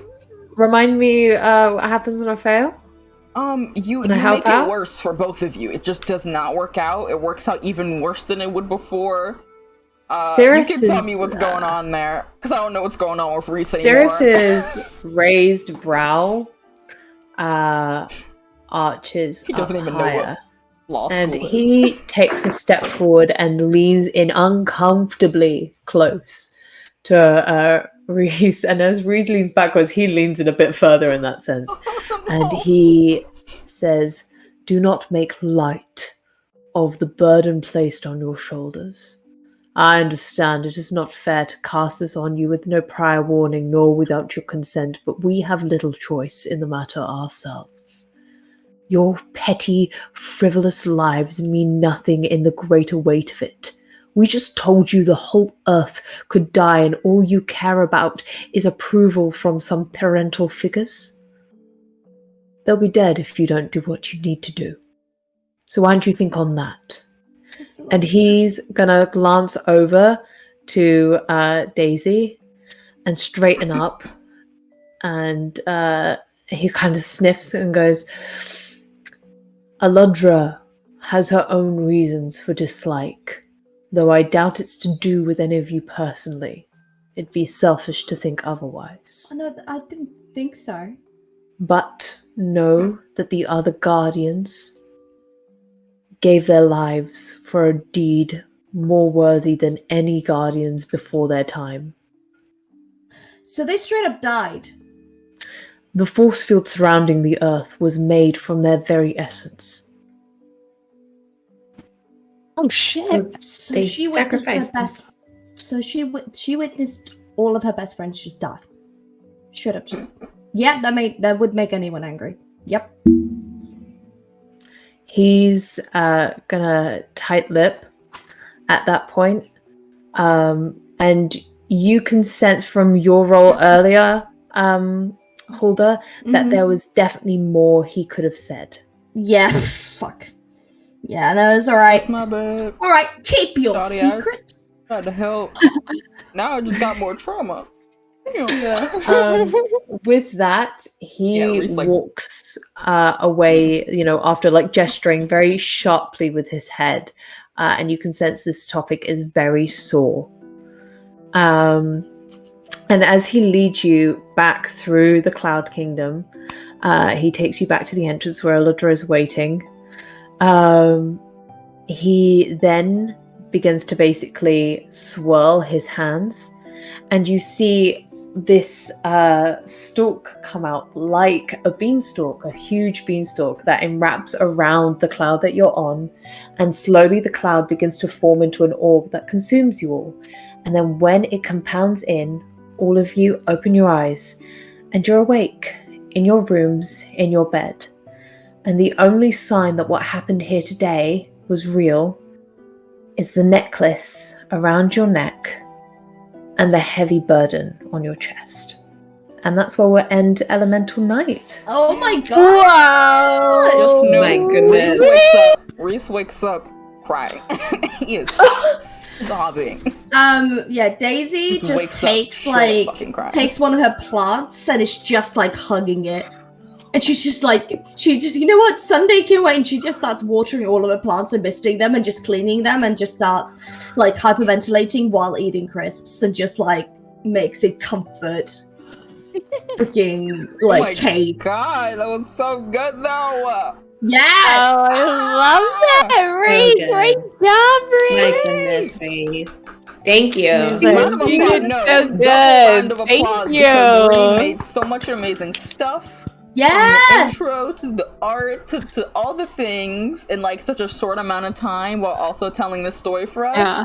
Fucking Ah. all glad around you roller liked coaster. it. The fuck you wanna do for Ree on that? Amazing. Yes. Literally Thank amazing. you. So good. Thank you, I'm glad you liked it. I mean, Love it. a little spoiler for you guys.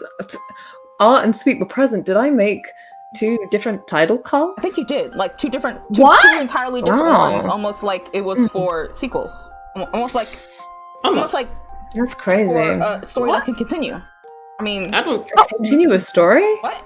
Wow. Wow. That's unheard of. That's Wow. A one-shot continuing? I've never heard of that before. Man, That's it's crazy. never happened. Absolutely. absolutely baffling. But you'll just have to watch and see. Because that totally won't happen. Whatever. You just have to pay attention to our Instagram, and our Discord, and our Twitter, to be updated on things that definitely will never, probably, obviously, of course, not occur. The crazy. Straight up. Life. Straight up. So Yeah. I guess we can just, end on the best music whatsoever. Yeah, But yeah. Dance party. Magical transformation dance party. It's coming. Yeah. I'm just like, pump that music up. I can't hear it. I'll Me pump neither. it all the way Oh, up. that's fine. Just vibing to There's it. no emotional. No, it's Oh, okay. Yeah. There we go. Thank you guys so much for watching. Paragon Thank you, Dusk on guys. Wednesday, Motor Reverie on Saturday, showing our Discord. We're just gonna let this jam out as we go to the end. Bye! Bye!